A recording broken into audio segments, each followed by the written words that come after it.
Sprong hits up play. Heads up with the puck.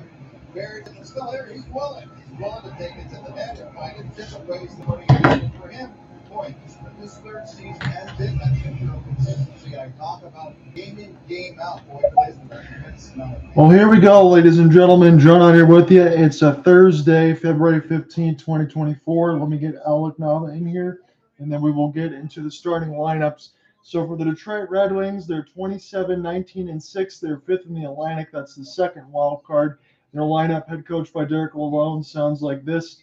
Dylan Larkin, Alex DeBrincat, Lucas Raymond with Jake Walman and Moritz Seider, JT Compher, David Perron, Patty Kane with Ben Sherratt and Jeff Petrie. It's Andrew Kopp, Michael Rasmussen, Christian Fisher, Joe Veleno, Klim Kost, and Daniel Sprong. With a third line of Oli Mata and Shayne Gostisbehere. Alex Lyon should be the goaltender of record today. And for the Vancouver Canucks, they are first in the Pacific. They are best in the West, 36, 12, and 6, head coached by Rick Tocchet. It sounds like this: Elias Lindholm, Niels Hoglander, Elias Pettersson, with Quinn Hughes and Philip Perron, JT Miller, Pius Suter, Brock Besser, Ian Cole, Tyler Myers, Teddy Bluger, Ilya Mikheyev, Connor Garland, Neil Zalman, Philip DiGiuseppe, and Sam Lafferty, with Nikita Zadorov and Noah Juleson.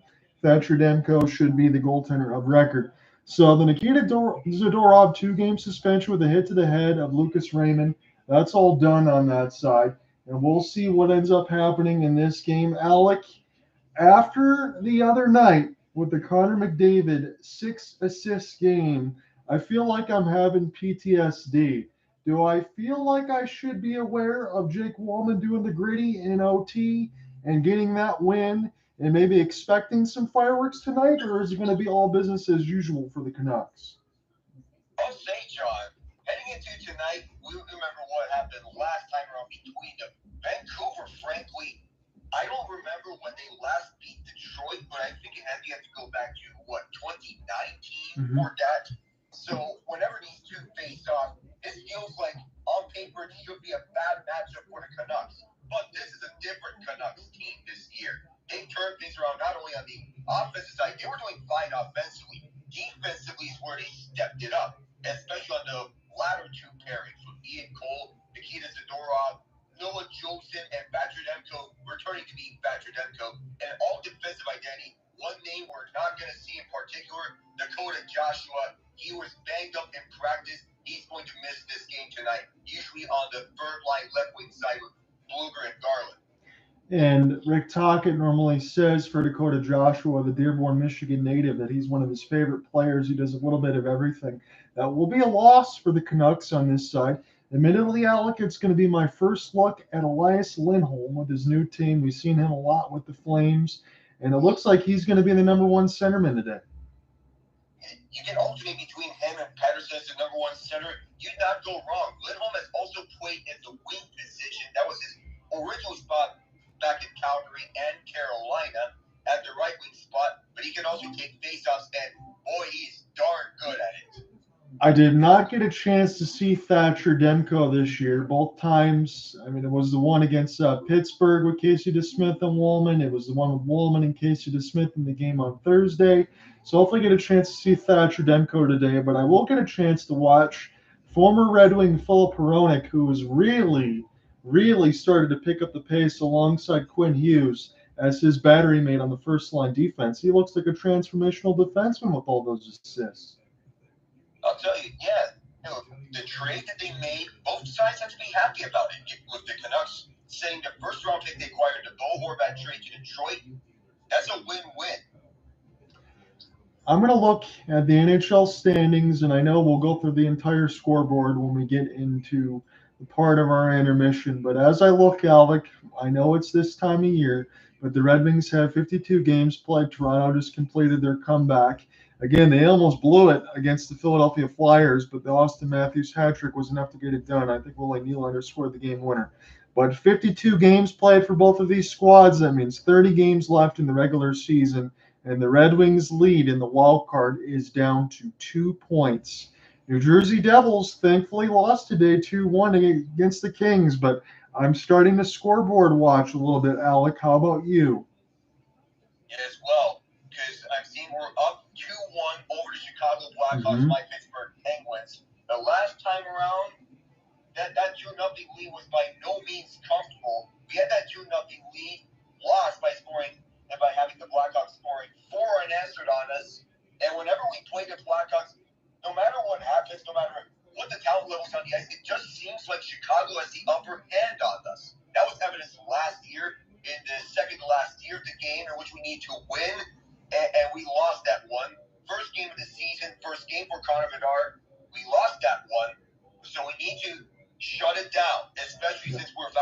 Getsel. Yeah, I'm kind of wondering what's going to happen with that, with the injury. Again, Alec and I talked about some of the trades at the deadline that's going to be upcoming through the first week of March on that end. So there's going to be a lot to figure out, especially for Pittsburgh.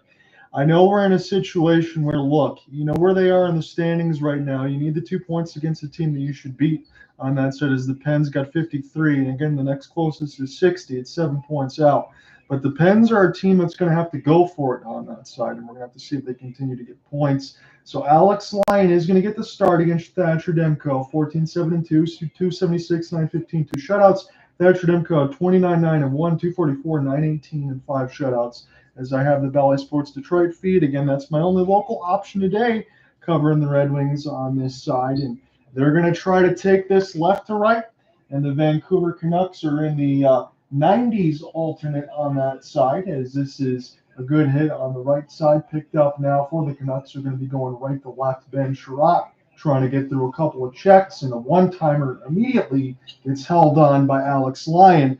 And it's going to be a little bit different here, Alec, for Mr. Lyon on this side, because a couple nights ago, it was Ville Husso missing 8 weeks. He goes in, then he gets injured to the first 7 saves of the game. He had to go in cold. He got beat up a little bit, but now Alex Lyon's going to get the start against the best team in the West. It's basically the best team, which means the biggest test for Alex Lyon so far this season. Can he live up to that hype? There is a hope that he does, given how much of a great job that he's done this season as the sure #1 goaltender, with the stats of a #1 goaltender for Detroit. Yeah, no doubt about it. He's kind of been the savior here. Petrie is just going to take a loft pass near the right side dot, and the Canucks will be able to easily intercept this thing. It bounced off the stick of Petrie and now flipped down again. As we'll take a look off the backhand pass there for Nikita Zadorov. Send this one right to left, and Teddy Bluger, third line for Rick Tockett's squad.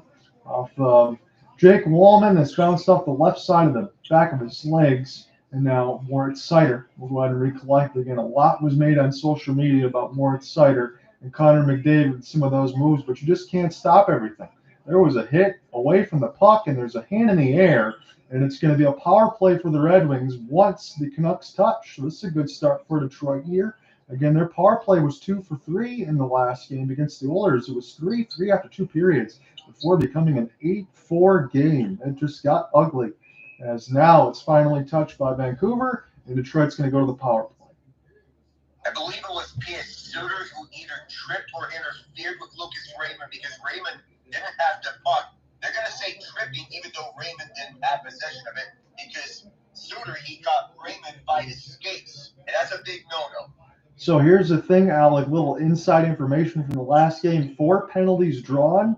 Of all 4 penalties in the last 2 games, it's all Lucas Raymond drawing the penalties. So Pute Suter, the former Red Wing and Blackhawks, going to go to the box for tripping. Early on, the Red Wings had the power play again, 2 for 3 in their last. They're pretty good in that department, as a full-length clear will be stopped by Alex Lyon, but Moritz Seider needs to be able to get a piece of it. And now they're just kind of falling on this puck right now, and the Red Wings will have to get back in their own end and recollect. So it's number 88, Patrick Kane. He's got him now. He looked really good in the last game. It's DeBrincat cross-ice pass near the right side dot. This will be picked up now for Kane. Near the left side red line, working in behind the net, throws it back to D for Daniel Sprong, back to Kane. Near the left side. Kane try to chop it here for Seider, and that's going to be easily picked up for Ian Cole. I'll just backhand this thing down the ice. And the Vancouver Canucks can go ahead and take their change. As Patrick Kane is all the way in his own end. I'll drop it now. And the Red Wings will look to get started here for Ghost. And Shayne Gostisbehere will get this one across. And good defense there for the moment, but it's across the logo. Here's a back pass near the left side, but nobody was there. It was a good design as this goes in the high slot. Red Wings have it now. Off the backhand, Larkin drops for Raymond. Larkin gets it back in the high slot for Gostisbehere. One-timer fanned on. Compher picks it up. As this is from Sprong. Compher, patient. Gets near the right side for Larkin. Here's a shovel attempt. Now to Gostisbehere. In the left wing side, wide open. Raymond doesn't shoot it. He passes in between Demko's pads. Larkin picks it up. His pass is bounced off a Canuck. It still stays in the zone for number 71. Larkin, slow pass. In the high slot now for Raymond. He finally shoots it. Good screen in front. Good save by Demko as Perron was there. And now Raymond Sends it across. High slot Gostisbehere near the left wing. Red Wings still patient with this. Put a centering pass out there, for Raymond, as this one goes wide. And now to Larkin near the right side dot. He shoots it way wide. Puts it back near the left side high slot. Red Wings working it behind the net. Now even strength off the side of the net goes wide. Demko holding on with the stick near the left side of the post. And now the Canucks will finally touch it. So, Alec, that was a full 2 minutes for the Red Wings with the puck. They just couldn't do anything with it, really. And Alec's line puts it around the end boards. And it looks like the Red Wings will get a chance to start again in the road whites and the mix of the red on the pants and the white striping. Vancouver Canucks and all black. Tim Costin with an opportunity sends a pass across. And this one is picked off. Here's a rush. JT Miller can't find it, as the Red Wings now will get this near the left side red line. It's an opportunity for Costin, and they'll throw it near the right side red line. As this bounces off a couple sticks, Miller absorbs a hit. Sent back around the inboards here, Pettersson, as it's picked up now for Miller. Send it across, and the Canucks will have it now. As Di Giuseppe gets dispossessed by Petrie, puts it around the inboards now for the Red Wings. And they will get this into the players' bench. We get a stoppage, 15-28. So the Red Wings had the puck the whole time, but they still don't have any shots on goal on that power play. I believe Raymond, he hit his own man, JT Compher, on his shots. And Compher later on, he ran the inside of the post, and it stayed out the entire way. That's what's going to go in, John. We were so close to seeing it go here on the power play, but that is 0-0 still. Yeah, I can't believe that. I just got the replay now of Compher right off the inside of the post. How close can you get as this is sent back down the ice in the defensive end? They're clearing attempt here for the Canucks to see if they can buy time now near the left side. It bounces away from Cole. And now Joe Veleno, the fourth line for Derek Lalonde's squad, will go ahead and recollect it as Vancouver finds it in their own end. Once again, a little bit of a hand pass or an offsides nonetheless. 15:06 in the first. We'll get another stoppage. So, in the case of Elias Lindholm, this is actually his first home game since he got acquired from the Calgary Flames and the All-Star break, and he's starting as a center. So for Elias Lindholm, I had his stats on this side. So 5 games played coming into today, 2 goals and assists, and 3 points for a -3. But we know everything that he can bring. Again, you're going to need some time. They're showing a couple of his goals alongside Quinn Hughes on the Detroit feed. Here's a one-timer from the point. This one is saved by Demko as this is picked up now. Perron will try to find it near the left side boards. Cross pass Larkin. Good block out in front by the Canucks as Demko was down and out. Red Wings now Larkin again off the one team. That's stopped by the right pad of Demko. Again, you want to see the effort that the Red Wings can bring after getting slobber knocked in that third period. They're outscored 5-1 by Edmonton. It's not like they played a horrible game for the first 2. They didn't give the Oilers any power plays. It was tied. They just got McDavid on that side. It was 6 assists as it's sent back around. And now the Canucks will get a chance to go right to left. They haven't had a lot to do here as it's still 1-0 on the shot board, but I think that's definitely going to change. They haven't fixed it yet. As Vancouver off the back skate in their own end will send this across to Bluger. And now near the right side, Pettersson with a chance. This one will get blocked. Chirac got a piece of it as he is down on his knees trying to make a play. That's a great save for Lyon. And somebody absolutely got blasted near the left side and dropped their stick as the Red Wings will get this one down. Demko will watch as this will spin around, I believe, for Noah Juleson. So he's got it now. Zadorov will touch. I'll make an outstretched pass in the middle of the ice, and Lyon will chop it, but this is going to be stolen for a moment. Red Wings will have to get this out of their defensive end. They'll do so now. Clint Costin, here's a sauce pass, and Demko finds the wrister all the way and holds from Veleno. That was so close for Vancouver off the one-timer on the rush. And his lane was open there. Lyon still is sharp, going onwards.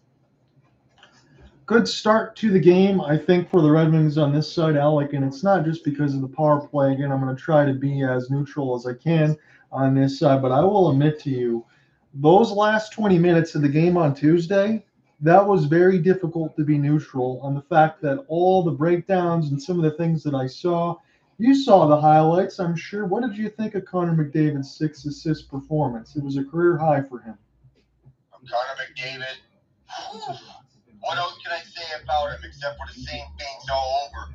The thing is, with the Oilers heating up, so is he. They're going as far as he and Draisaitl are taking them. That's all I can basically say before Edmonton to roll this hot on Detroit. They're really sending a message. Yeah, and again for the Oilers, I think they're getting beat up pretty good by the Blues today. But if they do lose, it would still be winning 17 out of the last 21. So again, when you win 16 straight, you lose a couple here and there. I don't think people should start getting wayward. The only thing I would imagine, Alec, is what we'll watch for is if Edmonton continues to lose, for me, and I think you'll agree with this, it's the way that Edmonton will lose. Are they starting to lose games 6-4? Are they getting away from their defensive structure? Because everything else in that 16-game win streak, you and I talked about it. I mean, the Oilers played some perfect hockey, and they were able to win games essentially 3-1 most of the time and play playoff caliber hockey. That was the case there, John. Their win streak was enrolling through the momentum. There was only one thing that could possibly stop it, and that might have been the All-Star break. That might have caused them to lose a bit of momentum on the standings, going right back. But not much has changed. They're still third in the Pacific, and are in a good position for playoffs. Mm-hmm. They just need to hold on to it and stick with that defensive game. I agree. That's the thing that's going to set the Oilers apart because you already know everything else that they can do. Niels Höglander offside, so the Canucks, as we just checked back on the play-by-play. Shotboard says 1-1. I don't know if I believe that, but the JT Compher shot did hit the post.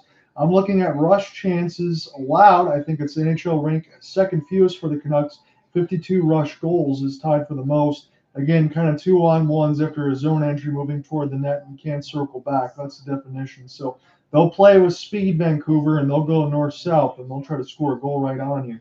And that's what they're very good at. When you got high-skilled players like Elias Pettersson and JT Miller and Brock Besser, it really kind of makes sense. It really doesn't have to be that complicated as it's sent around the end boards now. Quinn Hughes is definitely a part of that. Again, I got to watch the transformational defense a little bit at U of M with his years, and he really is the real deal. Quinn Hughes, we talk about Cale Makar. I don't want to bury Quinn too far down the list, Alec, because he's right there. And he is definitely there with the likes of Makar and Adam Fox as some of the best young defensemen in the NHL. Hughes, especially on the offensive end, but under Rick Tocchet, you can say that his defensive game got taken to another level. And that's what you want to have if you're going to play with Rick Tocchet. It's kind of like playing with Daryl Sutter on that side when he was there. You got to be able to play defense. You're not going to be able to have some time on the end. Same thing with John Tortorella. But I think Rick Tocchet has taken the talent on this team, Alec, and I think he's just superseded it and helped them go into a better direction. He's continued to showcase what he can do. We knew that the Canucks were a pretty talented squad. They were just underperforming. But now with Tocchet, I think that's kind of changed. As we're checking back in now, 12:25, we'll have to go on the first. Here's an outstretched pass, a bad turnover, and Miller's going to roof this thing from distance. What a shot! You want to speak of bad turnovers? This is the example of it here. Detroit, they're trapped at their own zone. Jeff Petrie looks for a lane, but that lane was cut off quickly there by Miller, who saw it, intercepted it as Miller was going to center ice on this pass, and Miller made no mistake shooting for the screen right at the net front, provided very well. For to take away Alex Ryan's eyes, I think it was Besser who set the screen. I think it was. No, you got that right. Again, it was right out in front. Brock Besser, perfect screen. And man, oh man, when we saw that a little bit during the skills competition for JT Miller, it really impressed me, whether it was wrist shot or slap shot, the amount of velocity and placement that he was able to consistently get, kind of get it around 95 to 100 miles an hour, even on a wrist shot about 90 miles an hour. You could definitely see that. I mean, that was just before the left dot, Alec, and that thing was sizzled into the back of the net. Daniel Sprong trying to make a play in between his legs. How will the Red Wings answer now? Here's another rush off the backhand. And this one is stopped. Again, the Red Wings defense, Ole Mata, they're going to have to start picking it up as Connor Garland was denied by Lyon. But that was really an unstoppable shot with a great screen. As this is sent around the end boards, Valeno able to throw a hit out there. And here comes the Canucks again off the rush. And I can't believe the Dallas score that I'm seeing across. We'll definitely have to do a double take on that. As this is sent around the inboards, I almost lost my mind. Picked up now for the Canucks near the left side of the blue line. Alec's line will go ahead and try to stop it. Good forecheck here for Vancouver. Red Wings just able to get this across the left side red line. Step through a hit was Michael Rasmussen as they'll try to pin this puck to the Red Wings. Near the right side boards, a centering pass, good save. Fisher didn't get all of it. Slap shot goes up the outside of the cage. Ian Cole now gets an opportunity with Amon. Pick this one up now. A sauce pass attempt will go down the ice. This will not be iced, however. Jeff Petrie puts it around the inboards. And I think Alec called it well. In the last goal there for JT Miller, I saw Jeff Petrie in his face. He kind of knew he threw a bad turnover there. He was a little bit upset with himself. As this is picked up now for the Orchard Lake St. Mary's product and Petrie. Now near the left side, Raymond tries to force a steal. He scored a fantastic goal within the first 40 seconds on that Saturday game. And then he took that big hit from Zadorov. As this is near the right side, Doc. Wow! Another blaster from distance. And I think this one was Elias Lindholm. Just some surgical wrist shots. Welcome to Vancouver, Elias Lindholm. His first of many, another one from distance, basically from the same place that Miller scored his goal. This time around, instead of far side, he goes near side towards Elias' blocker pads to make it a little harder for Elias to control a rebound because you have a less of a chance to get a save with your blocker rather than with your glove hand. So smart shot by Lindholm, smart goal. Man, he just nutmegged Jake Walman, shot it in between his leg, bounced it off to the left, the right post from distance, and it went in the net. Two unstoppable shots, no chance for Alec's line. That's not even me being neutral. You're not saving those. As this is picked up now off the sticklet, Vancouver up the skate in their own end with Quinn Hughes and collected. Quinn Hughes can definitely take this coast to coast. Now for Miller, this could get really ugly. I mentioned it in the open. I think that Vancouver might be able to get the same kind of 8 spot that Edmonton just put on Detroit. If that's the type of game that we get, well, then you know that Detroit's not going to be ready to be able to play against the big boys. You did get that win on Saturday, but you got to know after the events on the Saturday side that when you're playing Vancouver again, it could be a completely different narrative.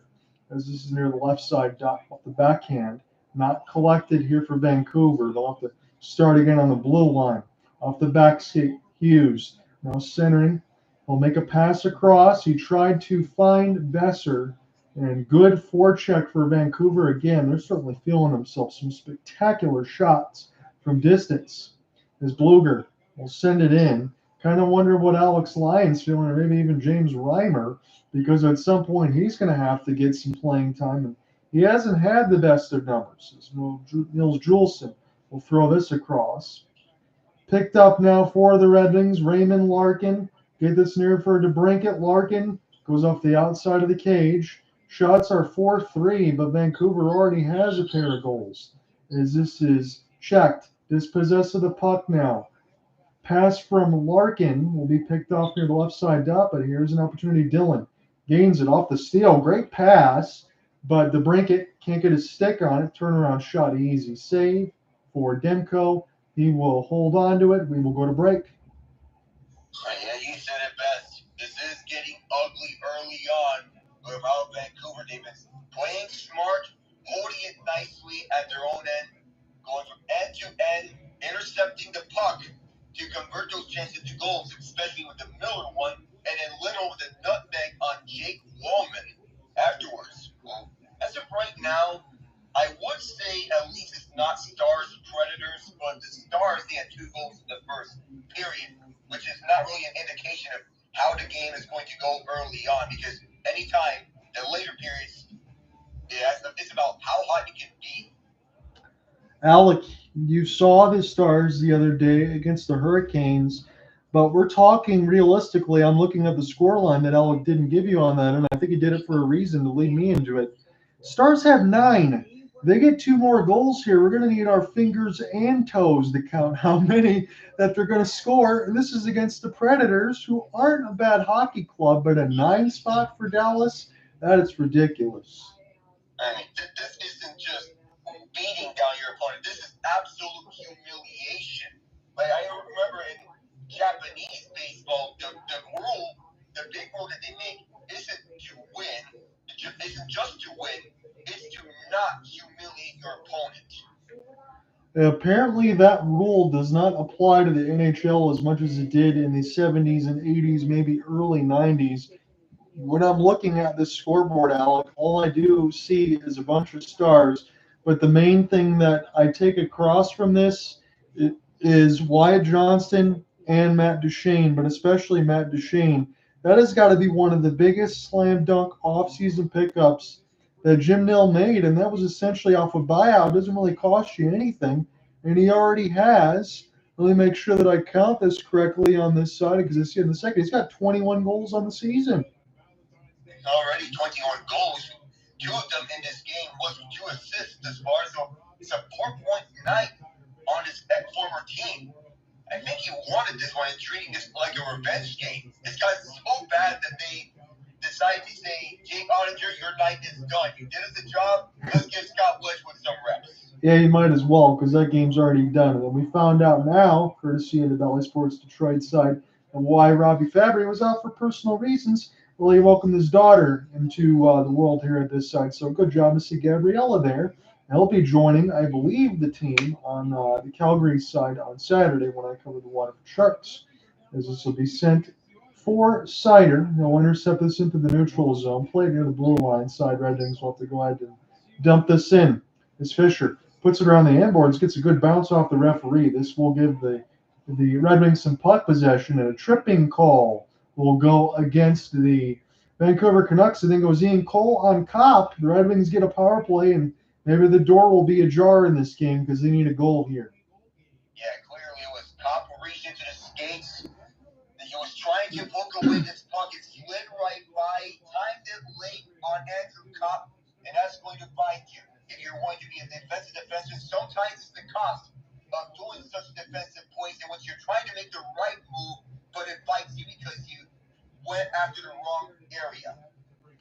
No doubt about it. Again, the Red Wings power play, as I said in the previous, it was 2 for 3 against the Oilers. They really need it now. Again, this could be a mirror image situation of what was Tuesday because the Red Wings were down 2-1. They got a power play goal and they made it 2-1 after 1 on Tuesday. One-timer set it. That was blocked. That was Valeno that they tried to find. Good screen out in front. Red Wings were very patient with their first power play. Here's a slapper. This gets blocked before it ever hit Demko. And now the Canucks have a late arriving, essentially 2-on-1, as this pass will be picked off. Red Wings now will try to get it the other way. Line will stop it after the clearing attempt from the Canucks. And this will be Moritz. Seider off the drop pass. Again, a couple of long wrist shot goals for the Vancouver Canucks in this game so far, and they were nasty ones at that side. I'll pull back up on the box as the Red Wings continue to get settled. That's 2-0 for the Canucks. They have the lead on just 4 shots. JT Miller unassisted and Lindholm from Elias Pettersson.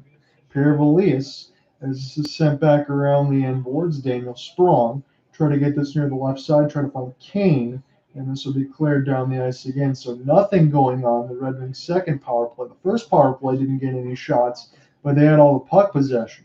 So what are they going to do now? This will be Ghost with the puck and drop it back. So you'll be able to find the entry here. Raymond in full flight. He's on his off wing. He'll get the pass now between his skates, but Canucks are right there with Nikita Zadorov as Raymond gets us around the end boards. Right in the middle of the dot. This is almost blocked off of a Red Wing. Raymond almost blocked Larkin shot, I believe. It's Compher. Pick this one up.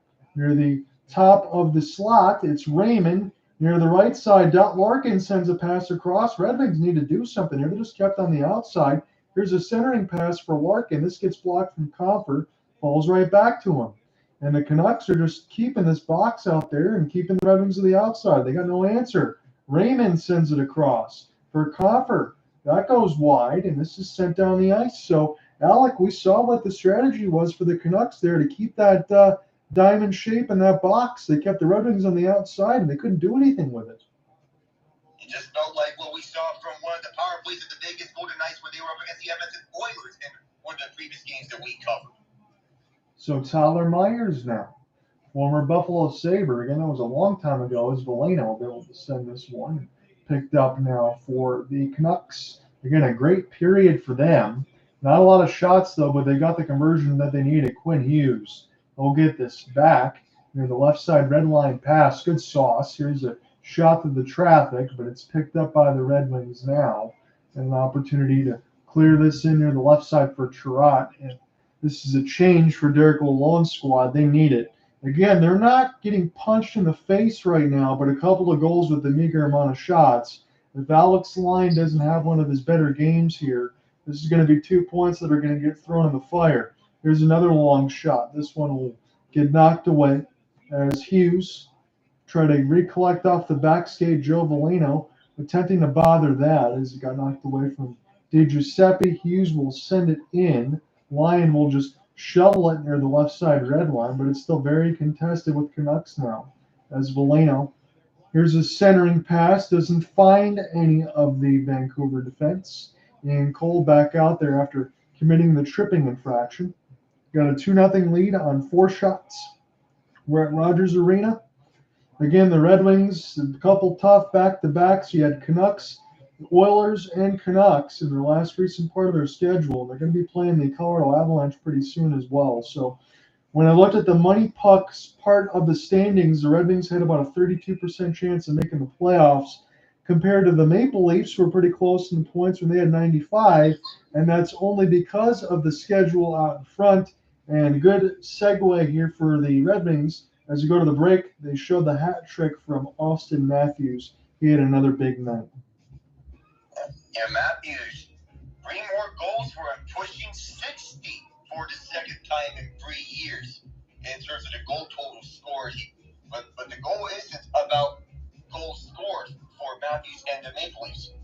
When we look at them, we remember that they won a playoff series last year. They wanted to go deeper than that, but I feel there are more legitimate questions about the Leafs than answers about them this year. Yeah, and for me, Alec, I'm not going to sit and blame Brad Treliving, and I know that you're not, on the side of it for some of the acquisitions. Ryan Reeves, yeah, I'll throw that to Treliving.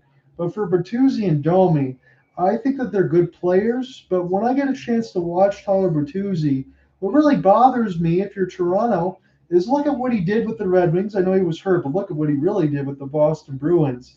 Getting in front of the dirty areas, digging the puck out, setting up Pasta, getting a chance for Bergeron and Krejci when they were there, getting in the area, scoring some dirty goals. I don't see him doing any of that with Toronto, and I can't help but wonder that Sheldon Keefe and company is just using him incorrectly.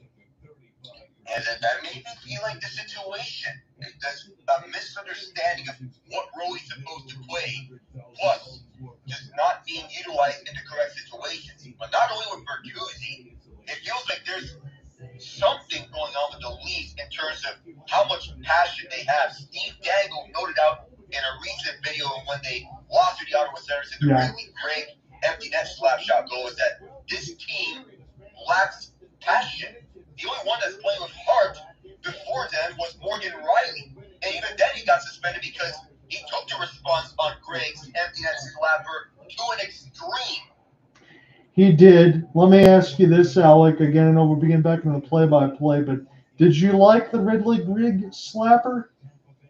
Ottawa played like the better team, and it feels that every team that goes and plays the Maple Leafs are treating it as if it is their Stanley Cup final. Of course, their opponents, they're going to play with better heart than the Leafs because there's a lack of heart among the Leafs team, and there are legitimate questions on how far they can go, which I have to be really concerned about them entering this year's playoffs. Yeah, I'd have to say I like the slapper. I understand the response for Morgan Riley. We agree that it went too far. There is going to be a response. You still to just drop the gloves. You don't want to cross-check a guy in the neck, but I understand Toronto wanting to get a response from something like that. But at the same time, I think about it this way. You have the Walman Griddy. You have a slapper in the empty net. I know it's a different game. I think the one thing you and I would completely agree with, you don't want to also have the Ryan Reeves comments when he goes out and says, make hockey violent again. That's probably not the message you want to send.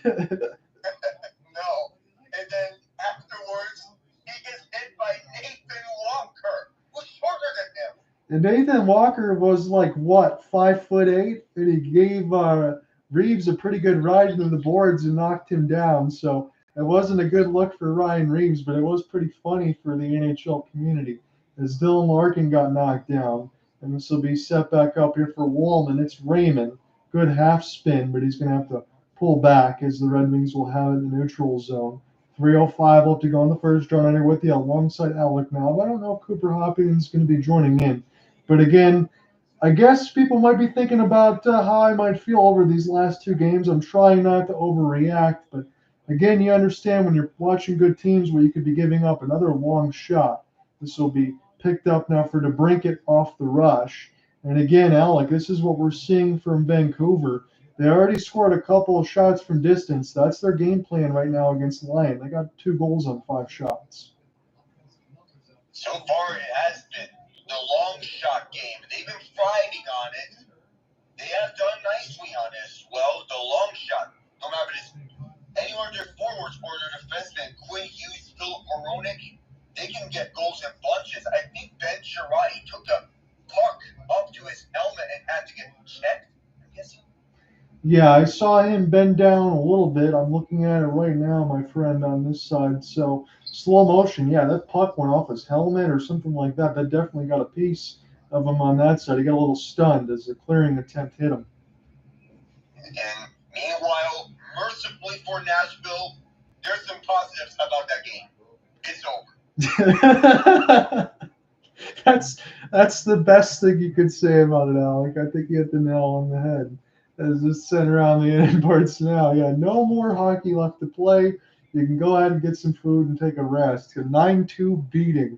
That was even worse than what the Red Wings had to face the other night, so I guess I shouldn't feel so bad. As this is put around the inboards. Besser can't find it. Mata was there. They'll make the outstretched pass there for David Perron. And this will be sent in here for the Canucks. Cole, give it to his defensive partner now. And the Canucks will let their forwards go ahead and take a change. So it's Myers and Cole on the second line right now as it's Tyler Myers. Send this one near the left side. It's cleared in for Bluger. Ilya Mikheyev, former Maple Leaf. He'll get pinned against the wall. Bluger trying to find it. It was a decent offseason acquisition on that side for VGK. Didn't get a chance to play a lot. Here's a fake of a slap pass for Juleson. This goes wide among the inboards. Alec's line was down. He was looking near the left side of the post. As this is recollected now, Besser absorbing some hits. Clint Costin is definitely not somebody you want to mess with. Turnaround shot, that one gets saved. He would be my main proponent of dropping the gloves here for the Red Wings because he can definitely throw hands. And a whistle being called at 1:08. I've yet to see what it's on, though. I think it's Vancouver getting called for the penalty. I don't know what exactly the penalty is on Vancouver. No, I don't know if it's JT Miller or Nikita Zadorov. I saw Zadorov going to the box. Miller's grasping onto his right knee for something. Miller's out there on the ice. They're calling Zadorov for a penalty. Don't know what that's about. So Juleson I see with a hit against Costin. I'm trying to see what the penalty is going to be. That's a good reverse hit that I see, but I don't see anything here for Nikita Zadorov. It's his interference against Daniel Sprong, and we didn't see the interference. As this is near the right side. No wonder why Rick Tocchet was just shaking his head. I mean, that's all you can do. It's not like the Red Wings power play has done anything, but yet they get the third opportunity. How many times can they get one before they score? They have a golden opportunity to get within one. As this is near the left side, David Perron back out there trying to find Larkin. He wasn't even set. And Cole will get this one down the ice. So if the Red Wings don't score here, they'll have some carryover time, but not a lot left. Gostisbehere. Going to try to get this one from left to right. It's Raymond. Fire it in. Raymond gets away from a hit. Thatcher Demko will stop it. Red Wings will steal it. And behind the net, Compher. Raymond near the right side. Dot sends in the high slot. Fake a slap pass near the left side. Here we go with the Red Wings on the outside. This is Perron near the left dot. Here's a back pass to Compher. He was trying to provide a screen in front of Demko. He's going to take that spot. Somebody got to let this go. This is Larkin. He gets tripped partially. Perron, one-timer. That one way high for Gostisbehere, somehow recollected by David. As this is sent around the inboards. Compher, back pass to nobody, and that's going to end the first. That Red Wings power play was UGLY. You can fit that in. 2-0 after 1 for Vancouver. Oh, the tail of the tape, John. That power play really needs work because outside of that first chance, it was all MIA, missing in action. But the first chance, it was there. The JT Compher almost netting the first goal. We wondered if things would have gone differently had he scored there. But with Vancouver scoring twice on long-range shots, they still would be having control of this game, especially when they played on 5-on-5. They had the majority of the opportunities, and they capitalized on 2 of them. Yes, they did, and we'll see what ends up happening. Again, the long shots, as Alec said, that's really the name of the game. Again, the latest one was a nutmeg there for Elias Lindholm on Jake Walman. Really nothing you can do for Alec's line on either one of those goals. But again, Thatcher Demko wasn't really overworked, Alec. You could have put myself or yourself in the goal crease, and I think the scoreline would have been the same. So Red Wings got to get something going here offensively. They've had 3 power plays and had nothing going on for it. So I know that there's a lot to get to. We could do it as far as storylines and all that. But why don't you start with the scoreboard? So let's start things off. We got final scores to cover up. Well, for the second straight year, the Seattle Kraken in Boston take down the Bruins 4-1 on the road. Who had this in their bingo card?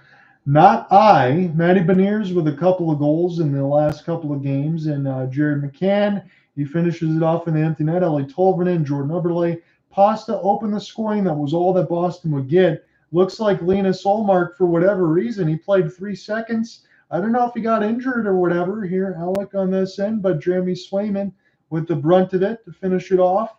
And Joey Decord was the big winner. He had a great game, 36 out of 37. Another step for progressing. Decord could be that number 1 guy in Seattle. And I feel for every game that Decord plays nicely at, we'll have to continue to look at that Philip Grubauer contract. Yeah, I think you said it best on that side. We've been talking about that for years now, and I think that's the only thing that you can put against Ron Francis. So again, we won't go through the detail of all the goals, but we can just mention the names. So for the Stars, we talked about it a little bit. It was 4-0 after 1. Sam Steele, Matt Duchene, Craig Smith, and Wyatt Johnston. Then more Dallas, as is Miro Heiskanen 5-0. Cole Smith made it 5-1. And Tommy Novak got it to 6-2. But Tyler Seguin, Matt Duchene, Ty Dellandrea, Wyatt Johnston. Alec, I know what the 9-2 scoreline says, but I know there are some fans, if you watch some of the stuff on Shannon on the Hockey Guy on YouTube, he's excellent. But they say that waiting for Dallas to have one of those breakout games, you didn't know if they ever played a full 60 minutes. They feel like they haven't played their best hockey yet. Well, look, Dallas is still 34-14-6 and a 9 spot against Nashville. And when you look at the standings right now, and let me just refresh this on the wild card spot, this is going to hurt the Predators because the Kings get a win. They're now up by 4 points. Blues have to hold where they are, but Nashville wants to get in the wild card, and you can't have games like these. You cannot, especially when you have another team that is competing for playoff positioning as well. The Kings, they get their win over the Devils, and a much-needed one if they want to slow down their skid, which they've been doing low-key nicely as of late with that Joe and Vicky, but you need to be more consistent at it. Dallas, they're a well-oiled machine offensively in this game. Showed it and then some. 9 goals in a game that is full tips of the hat. Alec, I think one of the better teams in the second half so far, low-key, coming out of the break, and I didn't think I was going to say this because I thought that they would have been buried at one point. St. Louis Blues, they get a big win at the Enterprise Center, 6-3 over the Edmonton Oilers. Again, Draisaitl and RNH get the goals. They lead 2-1 after 1. Robert Thomas answers with 1. Jake Neighbors, he's been hot of late, but Neighbors, Krug, Kyrou, Pavel Buchnevich as they roll the Oilers in the second, and they finish it off with a Brandon Saad empty netter. Do you think the St. Louis Blues are going to make the playoffs? Because if they keep playing this way, it certainly feels like it. Hey, John, my friend, I've spoken with Ian the other day when I called the Dallas and Carolina game. We didn't expect this outcome to happen if the Blues are going to be in a playoff spot, but now it is a realistic possibility. The St. Louis rolling with Drew Bannister, the head coach, Robert Thomas, Jordan Kyrou, that's a nice 1-2 punch at the top line. Plus, Jake Neighbors coming alive. Could get some Calder Trophy votes, perhaps. Yeah. But we don't know who's going to truly win it because Connor Bedard, he's making his return after missing the last few weeks. Matt Poitras out for the year. Leo Carlson missed time of injury. So it's basically anyone's trophy among the rest. Yeah, it is, and I'm glad that you said it that way, and you mentioned Ian on that side because, you know, he follows along with the Blues, and I'm just going to look real quickly at their upcoming schedule. So Nashville, Toronto, New York Islanders, Detroit, Winnipeg, Edmonton. So they're going to have some tough games, but the way that they've been playing of late, I think Alec and I are pretty much telling you, don't count out the St. Louis Blues. They seem to be charging for that wild card spot, and again, one of those spots are going to be available because of a team that's been struggling of late. Yes, they did get the win today against the New Jersey Devils, so that helped me as a Red Wings fan. But let's just take the time, Alec, because I didn't get a chance to catch up with you the other day. They lost 7-0 to the Buffalo Sabres. And normally, a 7-0 loss, it would be deflating for you and your playoff chances, but not for this Kings team. On the response against New Jersey, yeah, you drop 1 to Buffalo, regroup, just readjust your strategies. But I thought they made some adjustments, and they adjusted pretty well to New Jersey. Lindy Ruff making some, one of the better coaches throughout his NHL career, still having yet to reach the mountaintop that is the Stanley Cup. But LA, it's not just New Jersey that they should be focusing on; it's the rest of their schedule. I would agree with that. I can go ahead and take a look at that as well on that side. They do have the Bruins upcoming on that end, so that is going to be a tough game.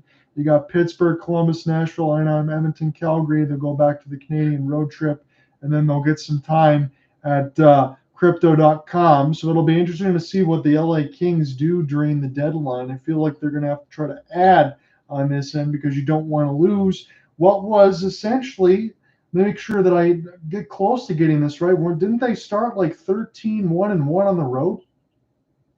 And winning 11 straight on the road? Yeah. I think they did, yes. So this team kind of went through some fits and starts. Again, you fired Todd McClellan. You're trying to figure out some things. We talked about PLD and what we thought about it.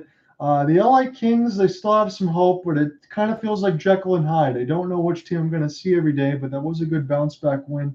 I know we've talked about the Devils, and I'll throw this out there because I saw some rumors. I'm sure you saw the same thing.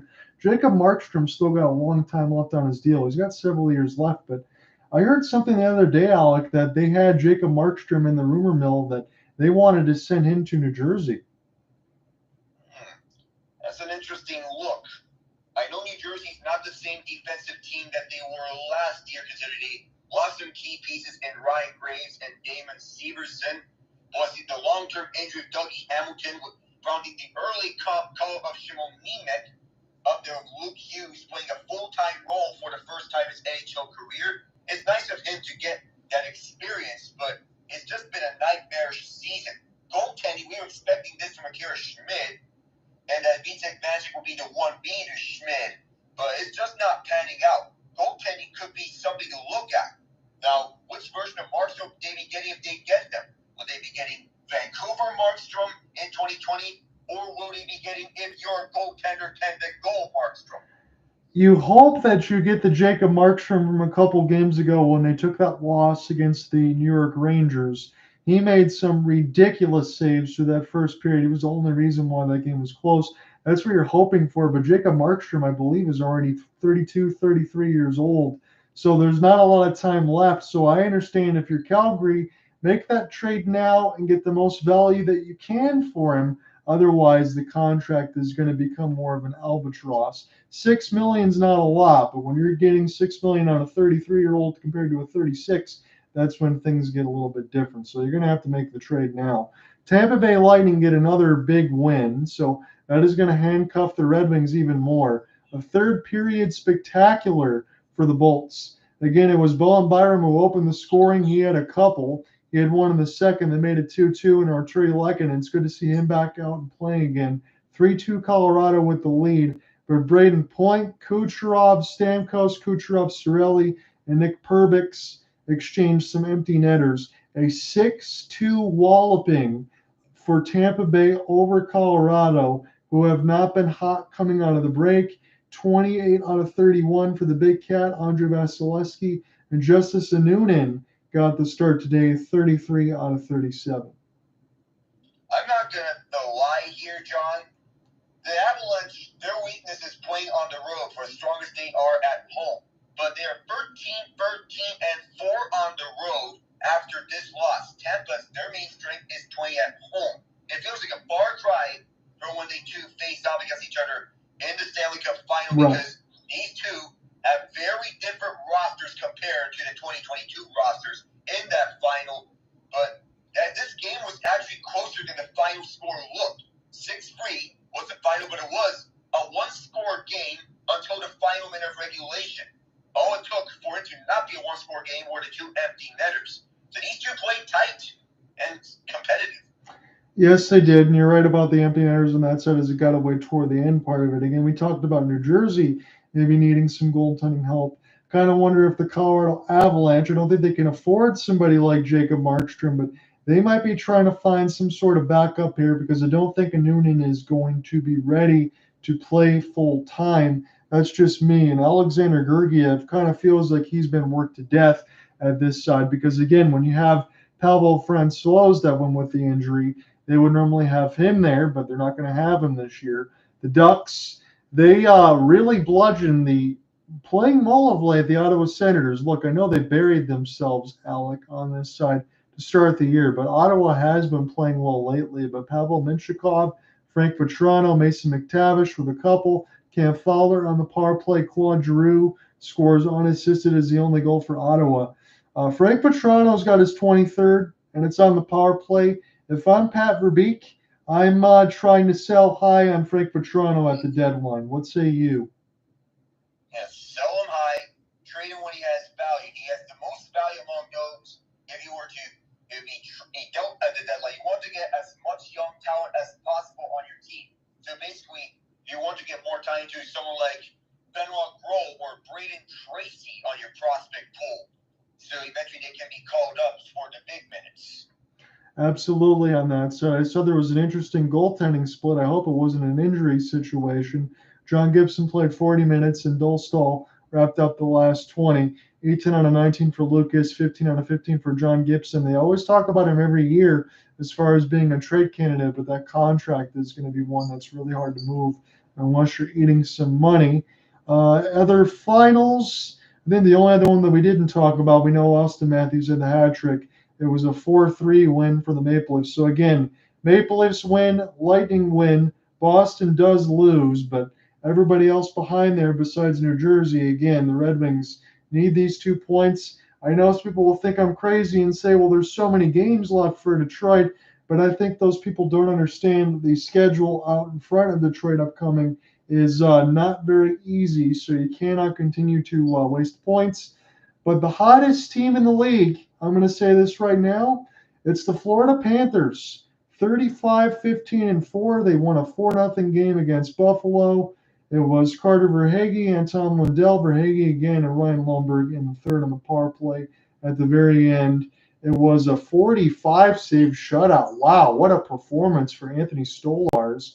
And on the other end, Eric Comrie takes the loss in 27 out of 30. But Florida, I don't know if they're going to get back to the Stanley Cup final, Alec, but I'll just say it now. I want them to, because if they were fully healthy, if they didn't take all those injuries like they did in the 7-game grueling series against Boston, they still made the Cup finals. They ran out of gas against Vegas. But my point is this. If they were healthy, I felt like they could have looked at the Cup, and hopefully they'll be healthy now, because I think that they're just as good as they were last year. Yeah, just as good, and they're still picking up the pace from where they left off in the final.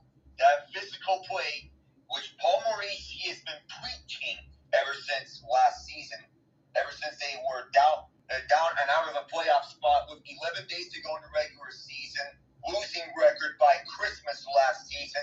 That yelling match that happened, that they reserved for the adversity, the 3-1 series deficit, and now, and going back all the way, they were the 16th seed in the playoffs. Now they're the top seed in the Eastern Conference ahead of the Bruins. There was a time in which I thought that the Panthers, they can catch up to the Bruins. Now there is a realistic possibility that Florida can snatch the division away from the Bruins.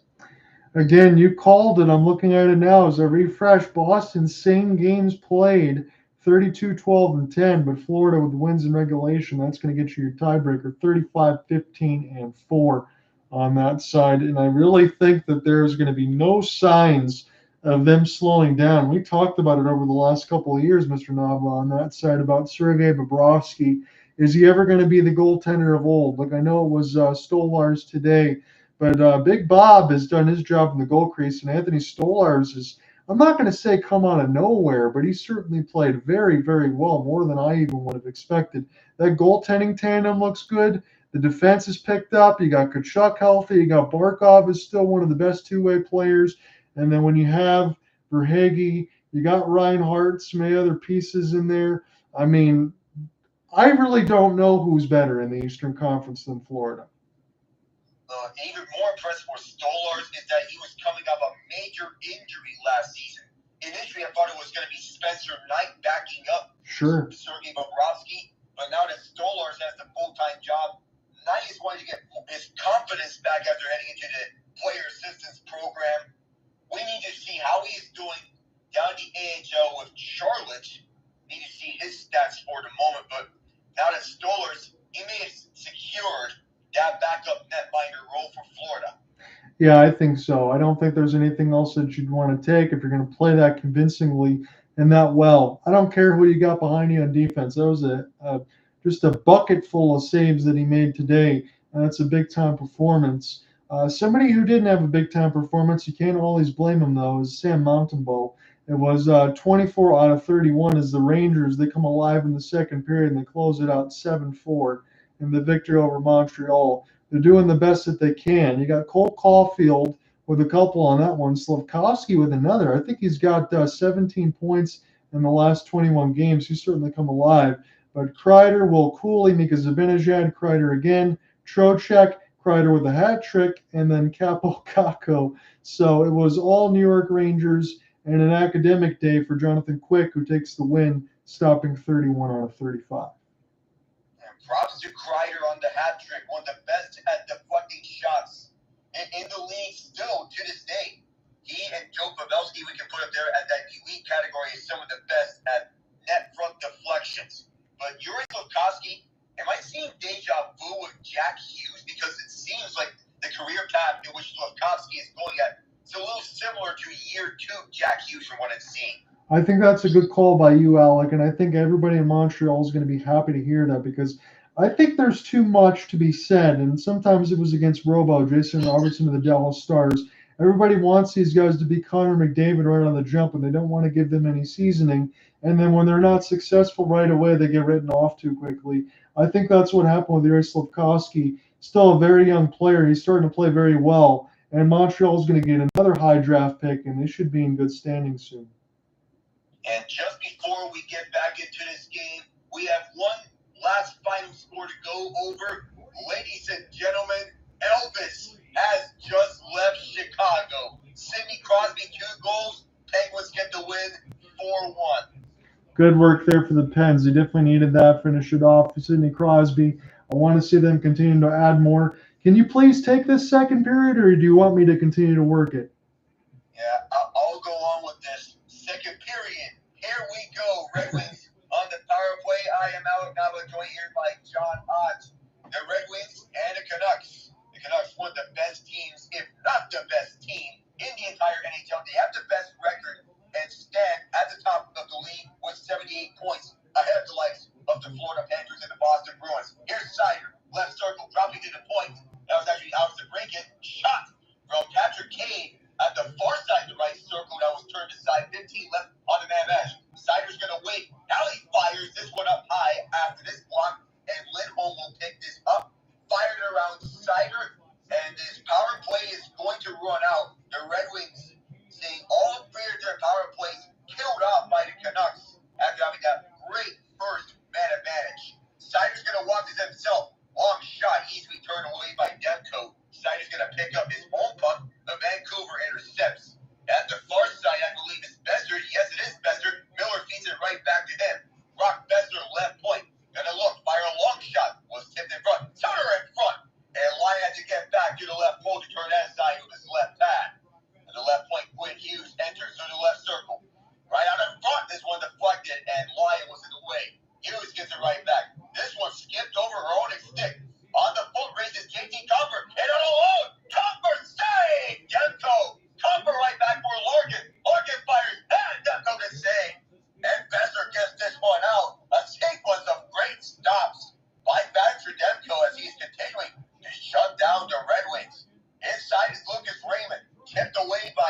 receives the feed at the top of the right circle. He exchanges spots with Miller. Tic-tac-toe, top center point. Hughes to Miller. Miller continues to survey options. They're setting up with Hughes to the left side. Hughes is just going to fire it around through the boards, and this goes all the way back to Vancouver's end. And the Red Wings are just going to skate slowly to the spot where David Perron touches, and now we get the call. Looked like there might have been a hook or something that knocked off the glove hand, as Alec now was said. Looked like it might be even a hit to the mouth, and now we get a chance at the Bally Sports Detroit feed. But it was a Bronx cheer from the crowd at Rogers on that side, as Petrie going to go to the box, a high stick. That'll be his second penalty, and that's not going to look too good. Again, just decided for the infractions there for Petrie. I shouldn't say penalty. The first goal was kind of against him on that side. But a double minors to get blood against Niels Höglander, so 4-minute power play. And yeah, there was blood coming out of Höglander, and you can see the blood as well. So it's going to be 4 minutes. They're going to review it as well, but the 4-minute double minor, in my opinion, should stand. Would you agree? I would. There's blood all over on that side. Again, Petrie had a rough game on the first goal, and now he took the penalty. Again, the Red Wings had 3 power play opportunities. We talked about it all day so far through this broadcast. Didn't look good. They were kept on the outside. Now we get a chance to see the Vancouver Canucks work with the extra man on the ice. And this is danger territory here for the Red Wings on this side, because if the Canucks go up by 3, you could easily write this game off. So I'm looking at it now. And no attempt to play the puck, just hit Höglander right in the mouth. And that's an easy call. Yeah. And not only is it no attempt to play the puck and hitting him, but if he was trying to play the puck, there was the notion that he swung and missed on it and then hit Höglander right up at the face. Not a good look at all on that side. And unfortunately, I hate to say it for the local side, because I used to work at Orchard Lake St. Mary's in high school doing some hockey stuff. But sometimes when you watch Jeff Petrie, I want to scratch my head. I know he's a local guy and all that, but there's a lot left to do here, Alec, with the Red Wings defensive core going forward. Yeah, a lot. A point of emphasis if they were to improve on it. Yeah, we saw some glimpses of Simon Edmondson last season. He was supposed to be on the lineup to start this season, but an early season injury had him going to Grand Rapids to begin the year. We have not seen a lot of him this season. At the left circle, Vancouver setting up on their man advantage. One of the most dangerous in the entire NHL. Quinn Hughes. And the right side, Elias Pettersson. Pettersson serving. Lindholm setting up at the front of the net. JT Miller receives it down low. Now this goes all the way back to the point. Could not be settled down by Hughes. Pettersson helps him out. So does Lindholm. And Miller can settle this down nicely. Pettersson on to Miller. Miller to the forehand, and Lyon turn it away. Down low is Lindholm. This goes back to Quinn Hughes. At the left circle is Brock Besser. I apologize if I stumbled on that. Hughes now. Center point. Goes back to Besser. Tic-tac-toe. Pettersson banned on his shot. In trouble is Rasmussen. But Rasmussen does clear it out all the way on the backhand. So there's one thing for the Red Wings on this penalty kill. Vancouver now.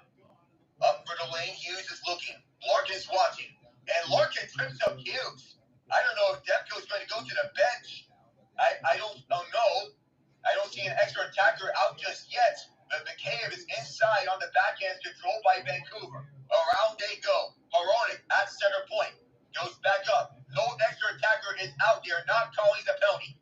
Garland up for the middle on this deflected pass. This goes to Suter. Around for Höglander, waiting at the far side. Half wall is Garland. Garland with this puck. Center off for McCabe. Back for Perron. Look center point. Goes back for Garland. Garland to the net.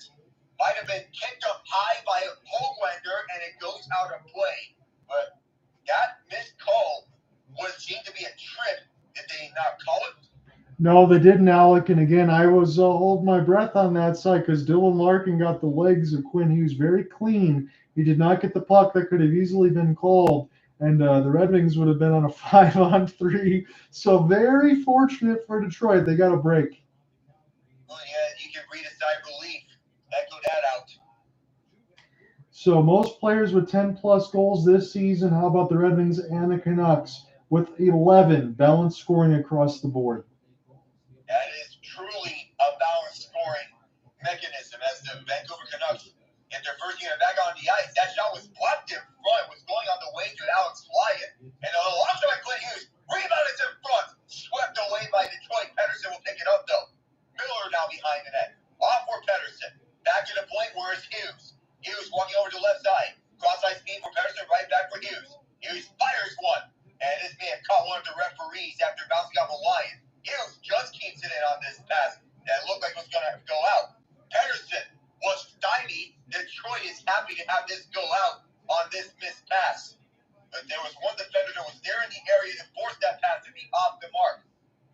Rasmussen watching Quinn Hughes as he drops back. Up this goes now for Miller and now Lindholm. To the right side, Pettersson will just drop it back for Hughes. Left side, Besser. Besser will drop back once again. Hughes is waiting there. Right back for Besser at the half wall, and then around for the boards, skipping over Lindholm and now Pettersson. Elias Pettersson drops back, shoved away. Miller has it. On to Hughes. Center point. 1:05 to go. Miller's there. Cross-ice feed. Brock Besser out in front. There was a skating the way that denied that shot from getting tipped in. 1:01 to go. Power play. 14:34 second period.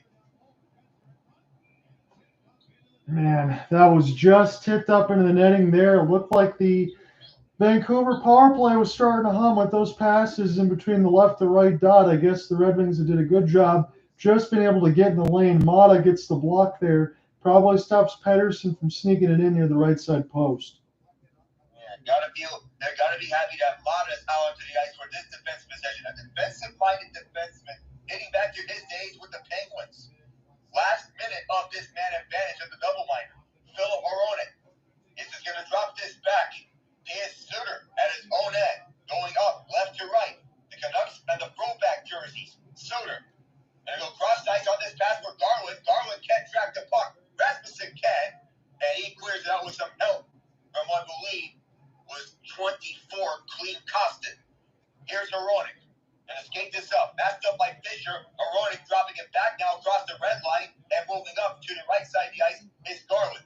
And it fired around and then right back around for the boards across on the other side, waiting there as Garland to half wall.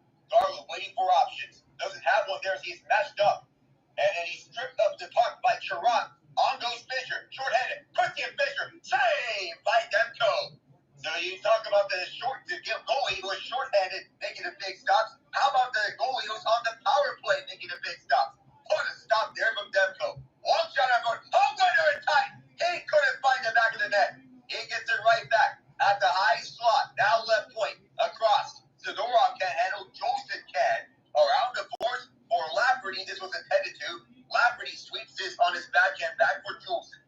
Jolson's waiting at the right point. Across for Zadorov. His 2-game suspension already over. Zadorov flips it around for the boards. Is behind the net, but it goes to Lafferty one more time. The ex-Leaf and ex-Blackhawk. Back for Jolson. Tapped around the boards one more time before Chirot intercepts and finds it for Mata. Back to Chirot this goes.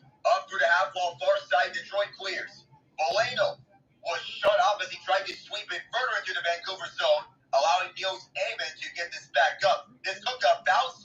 A favorable one to Lafferty. Lafferty shoots it. Blocked with a stick. And on the other way come the Red Wings on a 2-on-2. DeBrincat stops at the near side half wall. Is shut off by Pettersson and Myers. Coming in as the late man, Moritz Seider. Around for DeBrincat at the near side. Back for Walman. DeBrincat had a bounce off his stick. And now in control of the near corner. Back for Patrick Kane. The two former teammates in Chicago. Kane passes it out of the zone. Everyone has to regroup. Kane. This takes a bounce off the loose stick. I don't know if it's broken or not, but it's loose under the ice. The notion is that it is broken, or that one of the players that's already went under the bench decided not to pick up that stick. Vancouver's in the short zone. Heronic on to Hughes. It's dangerous 1-2 pairing. Wyatt with the save on the long shot by Hughes. Seider tries to clear it out for Compher, and Compher taps it out. New guys onto the ice. Walking it in is Shayne Gostisbehere. Gostisbehere spun around and dispossessed as he couldn't find the open man. But Vancouver gets it right back to Detroit. Petrie setting up Walman and then right back. Jeff Petrie up front. On to Sprong and then tapped in front going after this puck is Petrie. One of the members of the Montreal Canadiens. And then a shot in front. How did Demko stop that? Out of midair on the rebound. Detroit thought they had one, but Demko keeping this brick wall up on front. The 6th shot that he had to save, it was pinballed down in front. Daniel Sprong tries to turn near the left side as Petrie was able to get a stick on it. Daniel Sprong trying to fire from the left side red line, and Demko makes a fantastic save. Look, the shot board's very limited. Vancouver's up on it 10-6, and you would think it would sound like, Alec, that there's not a lot of action, but there has been. There's been a lot of shot blocks. There's been a lot of power play time for both of these squads, and a lot of near misses. It's been a busy game for the defense, and that was a great save for Demko there. You can say it's a more defensive game for both sides, not only for Vancouver, but also Detroit. The type of game that the Red Wings want to see from their defense. Even though the first 2 goals were Kane, the defense has stepped up in a big way in this second period. Yeah, and you think it had to, Alec, and I think it's easy to say this, but I'll give you the rope for this. You think after what happened to them in that third period, knowing that the game was tied against the Oilers, defense was going to be something that they really wanted to hammer home going into the game tonight, correct? Yep, I would agree with you there. So that's just one of those things that are easy because for the Vancouver Canucks, we know how good they are. 36, 12, and 6. As we're in the middle of the commercial break, I'll just throw this out to you again. So JT Miller unassisted off of a long wrist shot goal that went near the left and right post. And then Lindholm in between the legs of Walman for Elias Pettersson, almost near the same spot, just before the left side faceoff dot made it 2-0. And that's still where they stand right now. Thatcher Demko, 7 out of 7. Alec's line, 8 out of 10. Really, none of those goals you can put on Alec's line right now. Those were unstoppable shots. But I do agree with Alec. It's been a good defensive showcase so far. And we will see if it continues because I don't think Detroit can afford to give up another goal right now.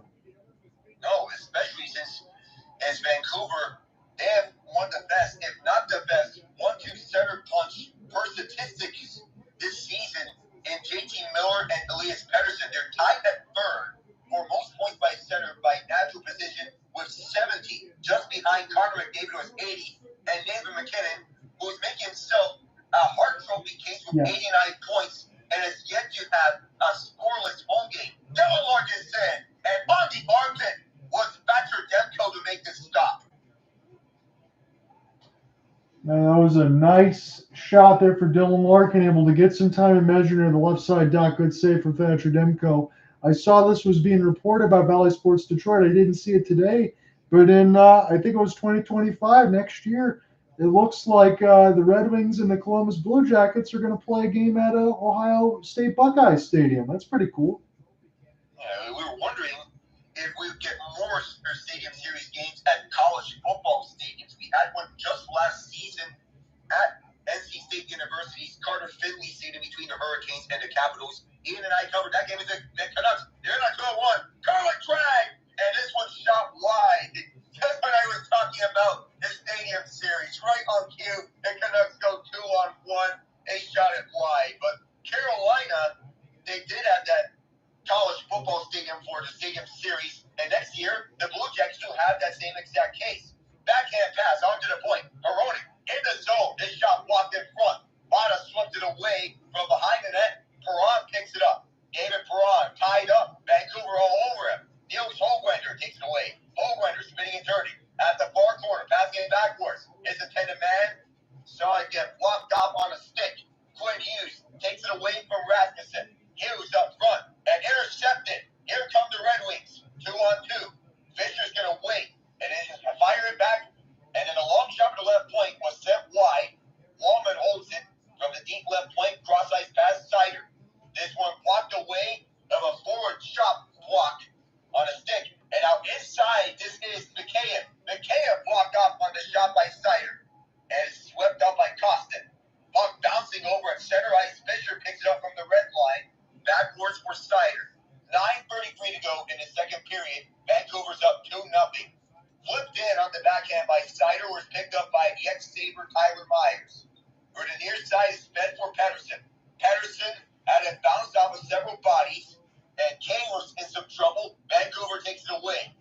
Myers is in the final year of his current contract as the Canucks flip this inside.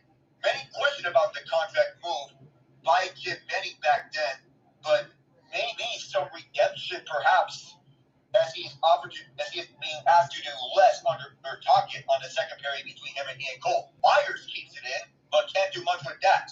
Across, this goes to Gostisbehere. Gostisbehere up forward. He intended to pass too far, and the Canucks look to bring it up. Sam Lafferty can't handle it. 8:43 onto the cap, DeBrincat. Alex DeBrincat to the far side, being controlled by Kane on this long stretch pass that was bouncing off Kane's stick. Demko plays it out. This was dangerous, but managing it safely and effectively to Bluger. Calm, cool, and collected on under the pressure. Third line looking a bit different because Dakota Joshua is the only one that is not healthy tonight. He is injured, being taken over by Ilya Mikheyev at the third line left wing spot, prompting Niels Holglander to be elevated in the top line. Darlison! And a save by Lyon. Held in by Bluger. Bluger fires one. Save Lyon. Losing a slot. It will bounce over to DeBrincat. Do we have something here? A penalty perhaps with 8:04? I'm going to see right now because Alec Vision is a little bit ahead of me here. It looks like we do have a penalty called, and I think it's going to go against Detroit when we come back. 8:04 left to go in the second. Alex Lyon with a couple of good saves. It looks like when they get the shots in close, he's not been able to be beat right now, just the ones on the outside. But again, as it looks, it's shot board's about 12-8. There's not a lot going on in the shot board, even though we said there was some power play time and some blocks and some defensive plays. But if this continues this way, where we go maybe, I don't know, 2.5 minutes per shot for a chance on goal, that's not going to benefit the Red Wings here. They need to start getting some things going as we get close to entering the second. And the one thing I will say before I hand it back to you, that Jake Walman slapper that you had in the mix of the action was 102 miles an hour as it missed the net. I don't know if you can register that for hardest shot contest, but I feel that they are not going to allow because it has to be on net for it to be counted. But 1 or 2 miles an hour is certainly worth noting. But in terms of penalties, I spoke way too soon. They ruled it that was play of a high stick. Okay, so it's definitely a benefit there for the Red Wings on that side. I thought that was going to be the case, that it could go against them. Again, the power play situation, the Red Wings are 0 for 3. The Canucks definitely had a couple with the double minor. I don't know if that counts as 1 or 2, but they missed it with Jeff Petrie on a chance. So still 8 for 8 for Demko. Still 10 out of 12 for Lyon with a couple saves going into the break. 8:04 left in the second. I don't know what's going to change right now in this defensive shell, and I will say this. I'm impressed, Alec, with the Vancouver Canucks in their defensive game in this one. They definitely look like they're not trying to play free and open and depending on Demko to bail them out. They're really locking it down, and I like what I'm seeing from Vancouver. And even better for them, as I'm seeing this from the Sportsnet feed, of the 27 games they have left, 16 of them will be at their home ice, and just 5 of them are outside the Pacific time zone, so they get the added benefit of having West Coast advantage. Yeah, and Alec, real quick, because I have this in front of me, from March 9th to 31st, that's when they'll be at Rogers. It's a 9-game homestand, so pretty much all of March on home ice. Icing here against Detroit. We have not seen an icing here in quite a long time. In fact, very few icings here in this game. They're basically a clean game, only icing the puck when they're on penalty kill situations. Yeah, you've had a action sent right on top of you here with little stoppages at all. As I'm looking at Patrick Kane on this side on the Red Wings, and he's been really good since joining the team. I know the plus minus, the wins, the points might not be there as far as winning in the standings, but the points as far as his particular numbers, Alec, are good. Still the offensive dynamo that he has been throughout his career. It took this long to get him on the team because of surgery in the offseason around his hip. He was not 100% with the New York Rangers, and he admitted as to such. As the offseason surgery, as Lyon makes a save, it's going to be another foot race for the puck. Quinn Hughes signals icing. It is an icing. So another face-off at the Red Wings zone. That's 2 straight icings. That was a fantastic save for Alex Lyon. He marked that one down as Quinn Hughes almost able to get the shot and get all the way down. He stretched out the left pad. There was a gigantic rebound, and I think the Red Wings had no choice but to ice that one.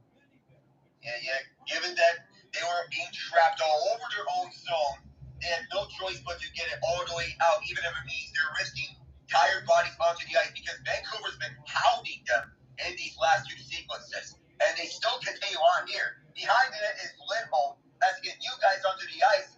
Seider's all over this, and then a wraparound doesn't go as planned as Elias Pettersson. They score! It was Pettersson, but it's Nikita Zadorov from the left point. Pettersson initially wanted to wrap it around. Zadorov, long blast, and that's the 3rd long shot that results in a Canucks goal. Yeah, they definitely got the book on Lyon there. I know Dylan Larkin, I'm looking with his head up in disgust. You got Zadorov able to celebrate. We've seen him do a lot of that with the Calgary Flames from time to time. But right off that draw, Larkin won the puck. And then it was sent to Seider, and I think he kind of threw like a wounded duck pass that was like easily just read for the Canucks. They pick it off, and then they wrap it around, and then Zadorov gets a chance from distance. That's just not a good pass there from Moritz Seider, and it ends up in the back of the net.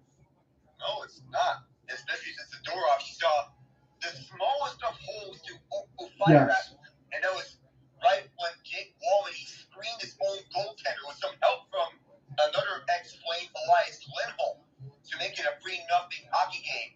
As Vancouver, they're at their own zone. Kyler Myers, pursued by Andrew Cobb. It's been all Vancouver thus far. Covered the Canucks 3 times this season. They won one at the site. That was against the Florida Panthers. Roberto Luongo's Vancouver Hall of Fame induction with the Canucks. The other one I covered was a 4-0 loss to the Boston Bruins, in which the Bruins, they scored 1 goal in a very weird way, broken stick, and it somehow found the back of the net off the initial shot. In the meantime, as Vancouver's in their own zone, I don't know how this happened. Never mind, a turnover. Detroit fires it out of play. Get a chance to look at it now. Backhanded turnover, and wow, that was a good stick save for Thatcher Demko as they almost pound the stick against the glass. It came pretty close there, but Demko able to shut the doors. So this could be the kill shot goal with 6:14 left to go in the second. And I'm going to say something that Red Wings fans don't like over the last couple of days, but I'm just being honest. I hear a lot about Dylan Larkin needing to be on the second line of a good team in order to be a Stanley Cup champion. Maybe Moritz Seider needs to be a second-line defenseman if he continues to make passes like that. Well, who knows? But looking back to that Boston-Vancouver game, I don't know how it is about the Bruins firing with a broken stick from David Pasternak, and it somehow goes to the back of the net off some weird bounces. Yeah. It just happens, and sometimes in games like this, regardless of it, if you find a way, they'll get the job done against some good teams. You get those bounces, and they score. It makes it even worse. There's some lucky bounces, especially on that third goal by the Bruins. Inside is Kane. He's going to look at the half wall, drop back. This is Venture off, walking the point. Exchange box. Perron in front. Loose puck. Compher has it. He scores. There's one. They need 2 more. Top shelf. JT Compher. Trot from distance, and then Compher able to pick that one up as Heronic was down. I don't know if it's going to be enough, but that's what the Red Wings need. Alec, I think they're going to need 1 more here before the end of this period. And I'm sure Vancouver doesn't want to get to the same point. Wasn't it 3-0? They had the lead, and the Red Wings came back and won 4-3. You don't want deja vu here. If you're Vancouver, shut it down. But if you're the Red Wings, you got 5:36 left. You got to get another one here in the second period. You don't want the sense of deja vu. Actually, it wasn't 3-0. It was 3-1. But you do not want deja vu to happen looking back at last game when you had the Red Wings tied up after being down by 2 goals, the 2 third-period goals. The Red Wings know how to come back, but they need to thrive on playing from in front and not playing from behind. Yeah, and just before you get back into it, Alec, I want to mention for JT Compher for that shot, that was a good stick chop by Patrick Kane to be able to make that goal happen. Good work. Good, nicely done of Kane to keep this in the zone to get the opportunity first happening. Zadorov has it, the last goal scorer for the Canucks. Break out, this goes to Miller. Miller is now tied up by several Red Wings, including Raymond. Turn over here. Raymond has over to Sprong. Now Larkin's walking around. Cross-ice pass. This misses Sprong. Back to Walman at the left point. Walman winds and makes it. Sprong is going to serve in for the point. Just fires it wide of that intentionally to Raymond. Raymond from the left circle. Fires it above the net. And this goes to Walman. Now long-range shot. This caught someone, but landed safely onto Demko. And this will stop play of 4:37. We'll go to break. Man, Daniel Sprong, that pass from the left side dot. If he didn't have to collect that between his legs, I'm pretty sure he's slamming it top left cheesing into an open net as we go to break. He came that close. Just so close to make it a 1-goal game. Just so close. And it just slipped. Just wasn't able to corral the puck. Again, we're going to have a surprise and score line. I'm sure that Cooper Hopkins is busy, so he could join us on this side. but he might not be in a good mood. The Sharks have a 5-2 lead apparently at the Saddle Dome against the Flames. Oh boy. I know the Sharks, we expected them to be bad, and I feel this is a good stepping stone for the Sharks to build more confidence around. It's a 5-2 hockey game, but 5-2 after Nazem Kadri hit the first goal. That's a big shock. It is, and I do feel unfortunate. I don't get a chance to watch Dustin Wolf a lot. I imagine you haven't either, Alec, on this side, but it's a good opportunity for him to get some playing time, and you want to expect a little bit better than 20 out of 25, especially against San Jose, who struggles to score, and Philip Zadina, who's got a pair of goals, who I do remember, again, no disrespect to Philip Zadina, but he said he was going to make all the other GMs pay by putting the puck in the opponent's nets. He does have 7 goals on the season now, but back-to-back goals for Zadina, and the game might be out of reach now, as they're also on the power play. And yet also that, but later on, as we go over to our next break, we could be going over some NBA scores because they're just 3 games there. We're set to return. We have 2 final scores in the NBA, both decided by 1 possession.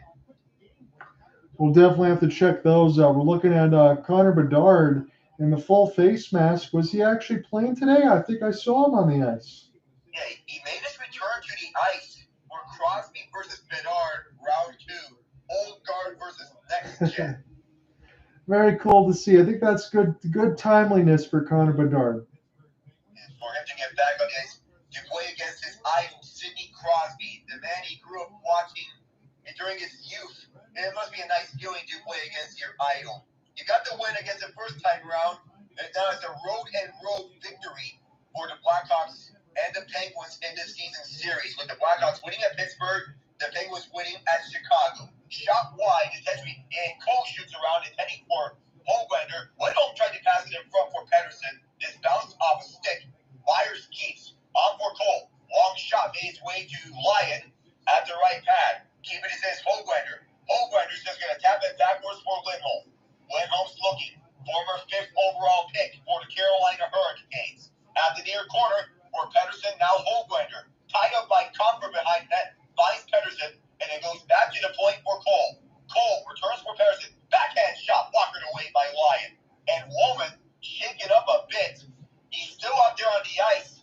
He took a big shot. And then down is Lindholm after 2 checks. Puck is over to the right point to Tyler Myers. This one nearly intercepted by Walman, who's toughing it out. And at the half wall, Patrick Kane sweeps this all the way to the Vancouver zone. And then DeBrincat fighting it back for Kane. Kane is looking, turning around and firing it around with the boards. Myers is there at first, but Andrew Copp jumps on it to take it back for Detroit. Fake the long shot from Gostisbehere. Slowed down was Rasmussen as we get some line changes. Copp is out there, tied up by Quinn Hughes. Rasmussen joined there, but Hughes got away from Rasmussen and is out all the way to Detroit zone with 2:51 in the second. Detroit got the last goal. They're down by 2 as Vancouver leads 3-1. Rasmussen all tied up by Hughes and gets it up for DiGiuseppe. Phil DiGiuseppe with Copp all over him. Rasmussen a little shove, but not a really hard one on Hughes. Effective though, but Hughes has it. At center ice, MVP was tapped in off a stick, so no icing. Olimata from his own zone. The pass to center bounced off a skate, and this goes bouncing back for the Red Wings. They'll have to start up once more. Shots 15-12. Vancouver, as the entry feed went on to Lucas Raymond, was shoved away by Nikita Zadorov, dispossessing him. JT Miller sets up his Studer at the near wall, near the penalty box, too far on the pass, and then the Red Wings right back, another pass that went too far. Vancouver gets this in with 2 to go on the period. Shoved down was one of the Red Wings, I believe that was Copp or Charrot, pardon me. Here's Petrie, though, collecting this loose puck. On to center ice, where this is dumped into the near corner. Taking this up now is Perron. Perron backhand is over to the far wall. It's kept in by the Red Wings. Dylan Larkin can't get a clean shot off. 1:40 to go in the second. Red Wings looking for a second straight come from behind victory against the Canucks. And this play whistle dead because I believe there was a high stick. Jake Walman, speaking of high stick, I think that's what he took because they're showing him near the bench now. Again, he dropped like a sack of potatoes in the middle of the circles, and he's in a little bit of discomfort. on the Red Wings bench right now with 136 left in the middle frame. I felt that some Red Wings fans, they would be a little bit salty that no penalty was called on Pettersson, but it felt like it was hard to see if there was exactly going to be a penalty. Yeah, it was definitely, you just saw the reaction here. They're showing Raymond on the other side now, and it looks like Raymond broke his stick going to the bench against Nikita Zadorov for some reason, so he was upset. And Garland's shot hit the side of the net, and then Lyon with a save. He's just going to cover this one up, seeing that there were all sorts of Canucks that are hounding him. He was under duress, so he made the smart choice. Yeah, you pointed out, John, broken stick. Yeah, Alex Lyon, good work there. I mean, he was under siege, as you said on this side, as they're showing Raymond one more time. Something happened with him and Zadorov that they keep cutting to in this game, not even just last Saturday. But Lyon was under duress. Again, we talked about the Red Wings defense. We talked about some of the goaltenders there between Husso, Reimer, and Lyon. There's a lot of other things. Zadorov got a clean hit on Raymond and they gave him an extra cross check, which you didn't like. He did not like that one bit. Coming to the final minute, Quinn Hughes fires this up high. 107 to go is held in by Lindholm and held in again after this bounce off a body. Vancouver still walking for the zone. In this final minute of the second period, they lead 3-1. Quinn Hughes to the high slot. On his backhand, now turning around, shooting one. This rebound comes to Hoglander. He can't get the shot away as there were two Red Wings in on him. Hughes across for Perron. And this one hit by Hoglander. This stays in the field of play. 43 seconds to go. And the Red Wings, they get this all the way down. Patrick Kane walking the Vancouver zone. Will drop it back over to DeBrincat. This pair of former Blackhawk teammates batted down by Compher in a baseball move as DeBrincat goes back to left point for Seider. One-timer by Walman. This one took a block by one of the Vancouver players. Compher holds it. On for DeBrincat, now Kane.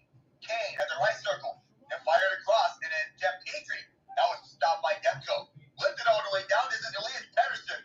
No breakaway as Jeff Petrie collects this. No icing here as this was waved off 5 seconds as the Red Wings want to get one last chance. I don't feel they're going to get one. They're not going to get one last chance. And 0-0 shows to end off this second period. Vancouver leads 3-1 after 40 minutes of action. Good work, Alec, in that second period. Again, I know I made some pointed comments. Maybe some fans won't agree with. I think I might do so now again over the last couple days. And to keep in mind, again, I am watching the Edmonton Oilers and Vancouver Canucks over the last couple days, so they are the real deal teams in the NHL. But it just seems to me like this game, I will give credit to Vancouver with the defensive effort, and Demko has made some stout stops. But it really does look like, Alec, that Detroit is looking for the perfect setup, perfect opportunity, and there are probably some chances of the rush that they're just not electing to take tonight. No, you feel like they're just missing out on some chances. The best one they got was the JT Compher one, and of course they capitalized on it. When there's an opening, you have to take it. And it feels like the Red Wings, at times, they feel like they're trying to be too perfect on these chances. Sometimes you have to act on your gut. That's what I'm seeing, Alec. It's completely different role reversal from what we saw from Tuesday. I understand the defensive effort's been better, and maybe, look, this is a situation where we just talked about in the second period, chances off the rush for Vancouver, leads in the NHL, for breaks the other way. If a team gets a shot, they'll come back down and punch it in the mouth and score. Maybe that's another thing for Derek Lalonde and the coaching staff to be thinking about. But I agree with you, Alec, and that's why I pointed out I don't think the Red Wings need to be gun shy. In this third period, they better get some more workload here on Demko, or I don't think the result's going to change. Vancouver's going to take 2 points today. It feels like it. Yeah, I agree with you, John. So let's look at the NBA scoreboard. You got me intrigued. I'm going to pull that up. Yeah, to start being soft. How about an upset to begin with? The Milwaukee Bucks have been slipping in the Doc Rivers era. They dropped this one 113-110 to the Ja Morant-less, Jaren Jackson-less Memphis Grizzlies. Well, Alec, all that does is give more people ammunition to talk. You know what about Doc Rivers? You can't lose that game if you're Milwaukee. You can't, especially since you make the coaching change from Adrian Griffin, right. Which I feel, even though for as bad as the Bucks defense has been, I feel you want to keep Griffin for the rest of the season to see how year one of things can go of him.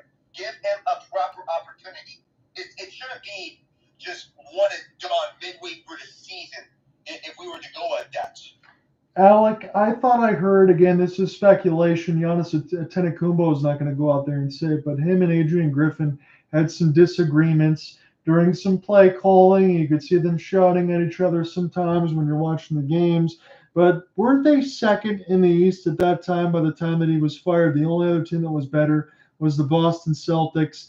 And then, look, we know about Doc Rivers, and I understand the championship that you got with the Boston Celtics, but that was such a long time ago. And this is a much different league now. And how many times, again, I'm not going to say it's going to happen to the Milwaukee Bucks again.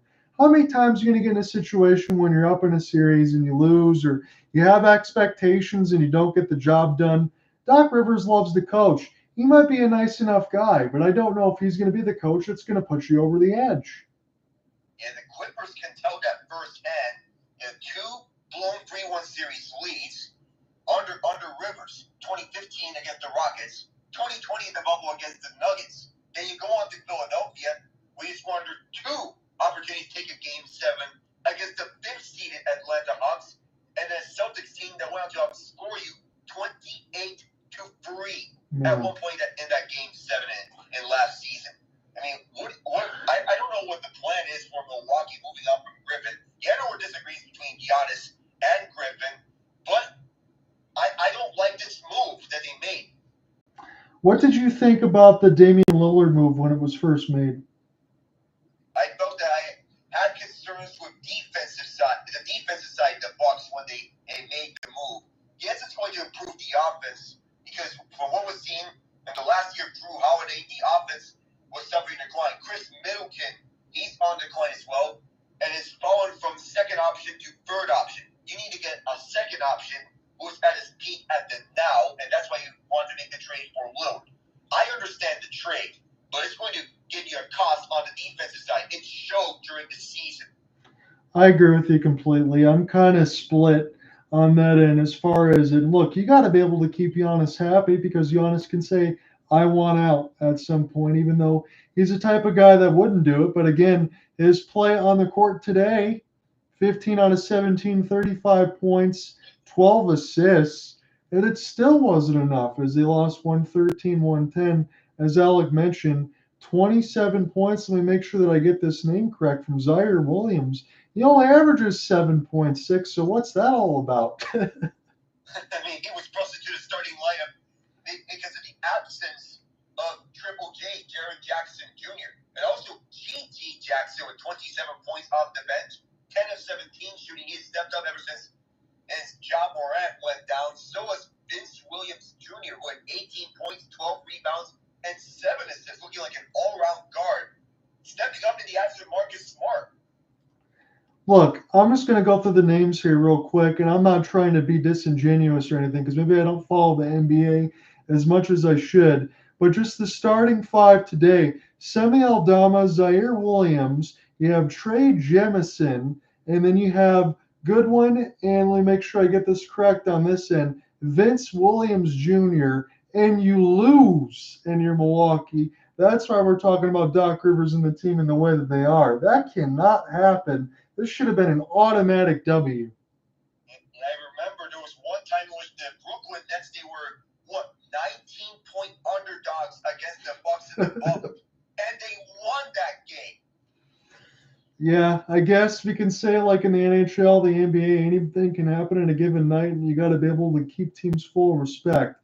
But that is not a good look. I'm going to go into a game in progress because I believe we do have one more final, but it looks like the Minnesota Timberwolves are at least doing what they're supposed to be doing right now. They're up 14 in Portland right now. Anthony Edwards has got 20. I still think this is a guy that could be a future MVP someday. I really do believe in his game. He's that good. Maybe a second version of Kobe. That's the way Anthony Edwards kind of plays, and I like it. You got 25 and 2 steals and a block for Edwards.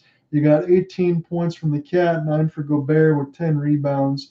And then on the other end, good balanced scoring, but Jeremy Grant's got 15 for Portland. I'll tell you, if you were to tell me about Michael Jordan lookalikes, the first two that would pop to my mind are Jimmy Butler and Anthony Edwards. I'm convinced at this point that Butler and Edwards are Michael Jordan lookalikes with the hair. I like that, Alec, and I like that too because you also mentioned it that way. It's about defense, mid-range game, and some threes when you need it too. So I like that comparison, and I know what some of the kids would say today, calling them dogs on that side and having that game in them. That they're definitely good defensive players. They're good all the way across the board, and I really like that because they're two leaders. They're alpha dogs on those teams. And number one options on their respective teams. The hope for Minnesota is that they can make a deep run with this breakout season that they're having. It's too tough to call the Western Conference right now. Between Denver, OKC, the Timberwolves, Clippers, and arguably the Suns on who is the favorite of coming out of the West.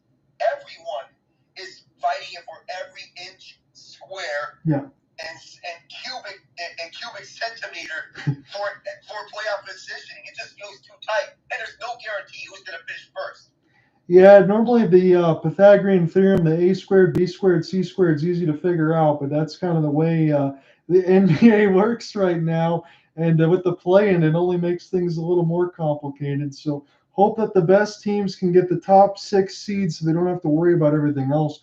Golden State and Utah was a shootout at the OK Corral. 140-137 is your final. Golden State able to get the victory. I do want to ask Alec this question, but I will talk about it. I guess Klay Thompson off the bench today with 35, 13 out of 22, as it was awesome balance scoring for Steve Kerr's squad. And then 33, let me make sure I get this correct, from Cavante George. That's a breakout game for the 20-year-old. It was a short loss, but 33 points for George. They're going to be happy with that. 35 for Colin Sexton as well. And for Klay Thompson, this feels like a confidence reset coming off the bench with 35 points, 7 of 13 from range as well. So you want to, after having a bad game in the previous match, you want to get a confidence reset. I know this was the plan from Steve Kerr to have him come off the bench. Brandon Podziemski increased looks as the shooting guard next to Steph Curry. And the two of them, they combined for 18 assists, of Curry playing more of a true point guard role with Chris Paul out. Yeah, it's pretty good on that side. I did hear something, and I wanted to get your thoughts because this is an intermission, and we can have a little bit of a discussion on this end. But Bill Simmons, I saw part of his podcast because he's got that on YouTube. And when he was out there for a walk in a little bit of a YouTube short, he mentioned that LeBron James, they said he's going to stay with the Lakers now, but there was a trade possibility for Klay Thompson, maybe Andrew Wiggins, and somebody else going to the LA Lakers in exchange for LeBron. And Bill Simmons was essentially saying, Alec, that I think LeBron threw it out there to just kind of mess with Golden State's chemistry.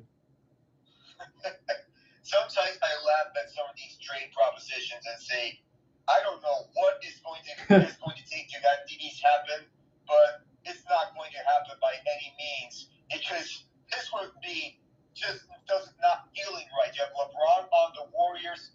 It just doesn't feel right at all. But I feel he and Steph Curry, they were teammates in previous All-Star games. If you were to form an All-Star team together, I know LeBron would be happy to have Curry on his team. Yes, he would. Again, I will make an adjustment here, and I'll call it as I see it. I know it was several weeks ago from the play-in tournament when Alec and I went through the whole thing, and I think that was a lot of fun for both of us. I really enjoyed that. And on the end for Dallas, when we talked about it, I said, I don't know how I feel about the Dallas Mavericks. I know you have Kyrie Irving, you got Luka Doncic, you got a lot of offense here, but is it going to be enough? And then I look at it now for the Dallas Mavericks. They've won 6 in a row. I thought a couple of the trades that they just made at the deadline were low-key, but it worked everything else in their front court. And they're playing in a division, Alec, where you got the New Orleans Pelicans, who are only, I think, a game ahead on that side, but it's the Houston Rockets, the Grizzlies, and the Spurs. This feels like a division that Dallas should easily win, but those Daniel Gafford moves and everything else in the front court, I think, are going to serve the Mavs well. And Daniel Gafford, P.J. Washington, those are low-key moves, but they're going to work out the huge proportions once they get acclimated onto this team. You have Derek Lively, who's the starting center. P.J. Washington's a nice backup to back up Lively in the event of injury and have him on the starting five. But Washington on the bench, as of right now, is his strong suit right now, and Gafford is another high-impact player that can come off the bench. Yeah, I think so too, and I think it should propel. At worst, I mean, Dallas, with that division that we said that the Pelicans, the only other team in front of them, if it's still the way it's supposed to be, winning your division is going to guarantee you a top 4 seed, and Dallas should have an opportunity to do that. I feel like they have to win it. But again, it's very interesting, as Alec said. You got Minnesota at number 1. You got the Clippers at number 3, but Alec, the Oklahoma City Thunder, they're still getting the job done right now. They sit second in the West, 37-17.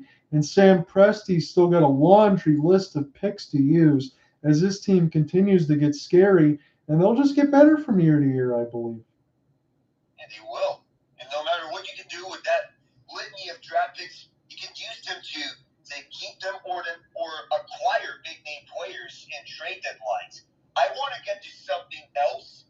Sure. Phil Kessel has began skating with the Abbotsford Canucks. He has yet to sign a contract with the Canucks, but his current Ironman streak stands at 1,064 games. So when you look at their fourth line side of Niels Amonville, DiGiuseppe, Sam Lafferty, no disrespect to Sam Lafferty or any of those guys in there, I feel like you could throw in Phil Kessel. Look, this team is so loaded across the board. Why not give Phil to throw one more run for a chance at a Stanley Cup? He definitely deserves it. He's a good guy across the league, and I feel like Vancouver's a good fit. And one of the hardest working guys in the league, even though when we see the play of Kessel, he played all 82 games in the regular season last year. His Ironman streak was not affected by him being a healthy scratch for the majority of the Golden Knights playoff run ever since that first round series. But he can still contribute on a fourth line role on the offense side. You don't need him to take on a defensive burden because you want him more for offensive situations, not defensive situations. Because defensive, not really his ideal role. Offensive is where you would have him at.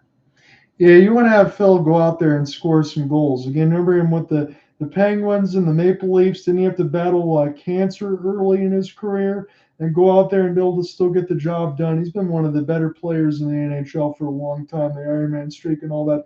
Well respected. And anyone else that has anything bad to say about Phil Kessel will not be welcome on this broadcast. Phil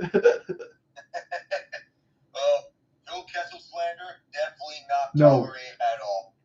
No, it's definitely going to be good to see. Hopefully he gets a chance to join in around the deadline. He'll get his feet underneath him, get a chance for one more run. I wonder if there's any other players that I'm thinking about that still have some tread left on the tires around that deadline that may be able to make the acquisition, because Corey Perry is now with the Oilers, Phil Kessel maybe with the Canucks, and there might be some other players that I'm thinking about. The Corey Perry situation is a little bit different to me, Alec, because I feel like I understand there might have been some things that happened in Chicago, but if he just continued to play, they would have granted him a chance to be moved before the deadline. I kind of don't like the way it ended up happening for the Edmonton Oilers. I'm not going to lie. Yeah, it just feels like that. The Oilers just picking him up in the midst of whatever just happened. We're not sure what exactly happened in Chicago for unspecified reasons. Just feels something's up. Do we have any updates yet on the side for Colorado Avalanche? I mean, not our trade, Val Nichushkin. Do we know anything that's going on with that, or is he still in the Players Assistance Program? Last I checked, he was in the Players Assistance Program, I believe.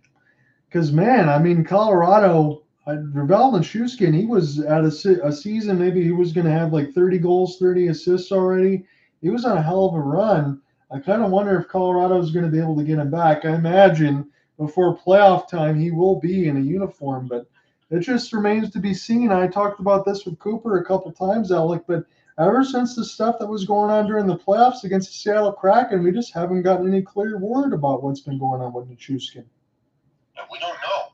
I feel it has to be connected with I don't know if it's connected with the hotel incident, but some may believe it to be so. Just a weird situation all around. Yeah, it really is. And again, hopefully we can get some sort of transparency. Again, I'll just leave it like this because I don't want to get too personal. Anything that goes in with the Players Assistance Program when people need help, that's the right thing to do on that side. I mean, hell, it worked out for Connor Ingram in a situation when he was dealing with a lot of personal stuff, and it was able to help him get some therapy, move forward, and play some outstanding hockey and goal. But when it gets to be a situation where it's really not for personal reasons and try to scapegoat yourself to get away from trouble, that's when I have a problem with it. And I feel like maybe that's what's going on with Val Nichushkin. Yeah, that may be the case. We've seen this with Dylan Dubé with Calgary. Right. He was one of the 5 that was being brought in by the London police in the wake of the Hockey Canada scandal. It's the wrong thing to do if you're trying to scapegoat yourself and saying mental health, and it ends up being something not related to mental health. That's where I'm going with that. I just wanted to make sure I didn't walk the lines too much. So Friday, the only game we got on NHL Network is Hurricanes and Coyotes. Saturday, again, we got a full slate. What are you working on this weekend before we get back into the play-by-play? Saturday, I'll be on the Stadium Series call between the Flyers and the Devils. Sunday, I'm doing things a little different. How about some NASCAR? The Daytona 500 with some regular updates from the Rangers Islanders Stadium Series game. That's going to be pretty cool. You're going to have a lot of fun with that. I never got a chance to go to Daytona. I did go to the Indy 500 for IndyCar racing, and that was really enjoyable. I think you'll have some fun with that. The Stadium Series game is going to be 8 p.m. on ABC and ESPN between the Flyers and the Devils. I guess I'll jump back into this third period. I probably will hand it off to you, Alec.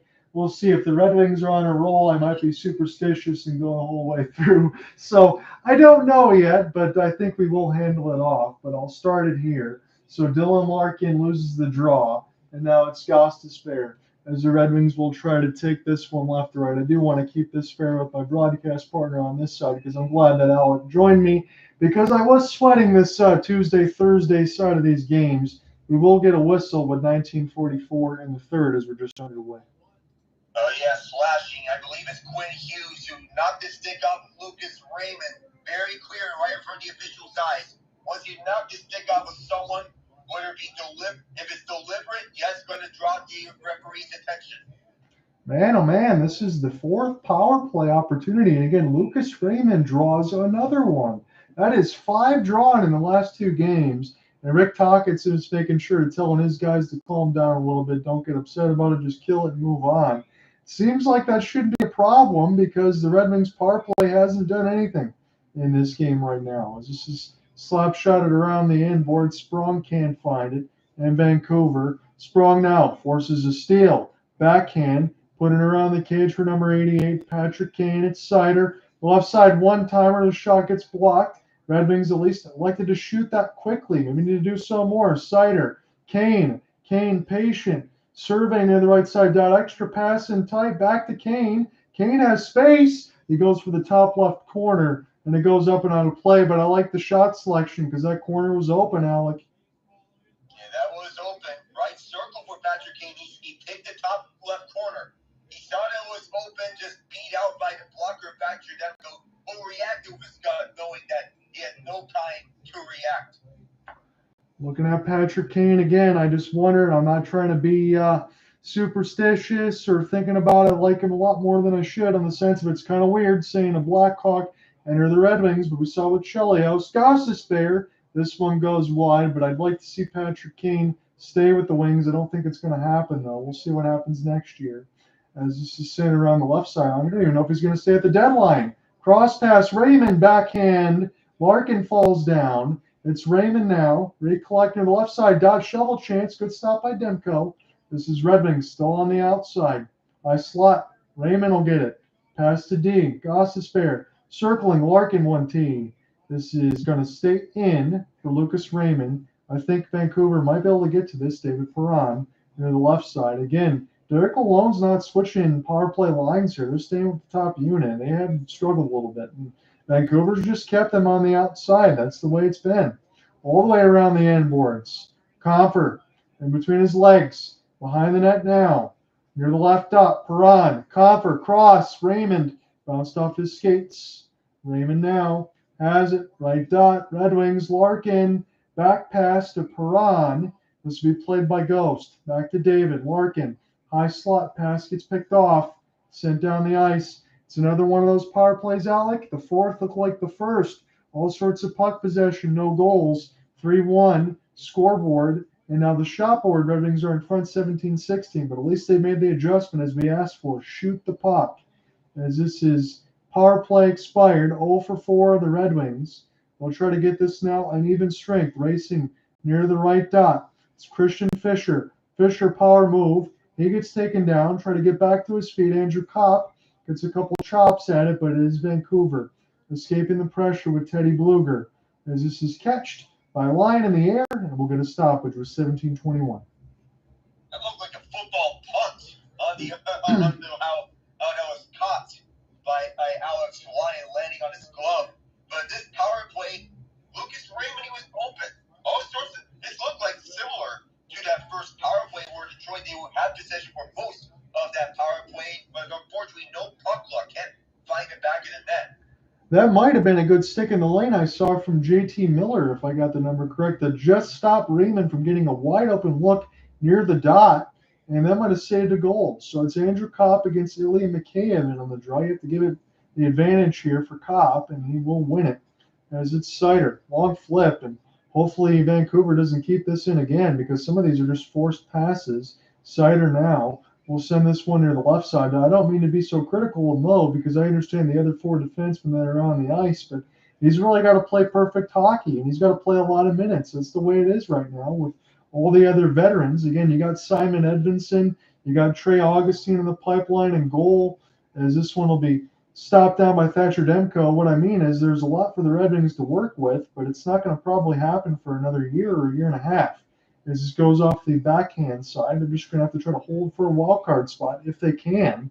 The teams behind them are charging, and the teams in front of them keep winning, so it makes it difficult. As this will be Gostisbehere. Send this near the right side dot. Well, that's a horrible interception, and now this is bounced off the bodies and goes out of play, but that's just a straight giveaway near the right side dot for Di Giuseppe. That just reminded me of that first goal in which Vancouver scored. It looks similar, John. The way it was passed, it was a forced pass up through one onside near the boards, and then resulting in that giveaway, which resulted in a shot. This one gets blocked as opposed to the first one going at the back of the net, but still it looked eerily similar. Yeah, you make me feel a little bit better, Alec, and that you're saying it the same way that I was, because I don't want to just sound like I'm dogging my own team all the time or being hypercritical, because I know it could be tough for you with Carolina and Pittsburgh, but when you see the things that you see with some of the careless turnovers and you're playing teams like Edmonton and Vancouver, you make a couple of those mistakes and it turns a 2-goal game into a 4-goal game. As this is another face-off win. Put around the inboard seal, Niels Höglander, top line out there with Elias Lindholm and Elias Pettersson. Höglander try to get this one now. Pettersson passed too far, as this will get sent back down the ice. Demko, he's had a little more work to do in this third period. He's been really good on that side, no doubt about it. So it's good to see Thatcher Demko. Don't get a chance to watch him a lot. As this is sent in near the right side, JT Miller will try to go ahead and find it. It's Jeff Petrie. Spin it back around the end boards, and Petrie Trot will be the veteran late line. Justin Holl has been a healthy scratch of late. And I'd like to see him be mixed in a little bit more. JT Miller goes ahead and gets it to Pius Suter, who had to get around a stick. The Red Wings now in their road whites will try to get this one down. I cannot believe the final that we saw, 6-3 for San Jose against Calgary. That's brutal. They need points in the standings. And I know we're getting close to the deadline, but maybe Calgary would be better off selling at this point. Yeah, you think of names like Chris Tanev, Noah Hannafin. We already had Elias Lindholm crossed off the board among those who were possibly traded. But Tanev, Hannafin, what to do with them? Possibly even Markstrom, as you mentioned. Yeah, I think if you're Craig Conroy, I think that's what you have to do when you get to that first week of March. You got to make sure you get the value now. You're dropping those games. It's going to be really hard to make a playoff run. And you still have to make sure you give reps for Dustin Wolf. I know he had a rough game today, but you have to continue to help him get progression. Sent back around the end boards now, Quinn Hughes. It took Dylan Larkin a couple extra Red Wings to dispossess Patrick Kane. Stick handling. Another power play for the Red Wings. As it's Sprong near the right side. Are they really going to go 0 for 5? The hand still stays in the air. Patrick Kane dancing, sauce pass, finally gets touched by Vancouver, but yet again, it's a tripping call. Oh, it's careless penalties that could have easily affected this game had it not been for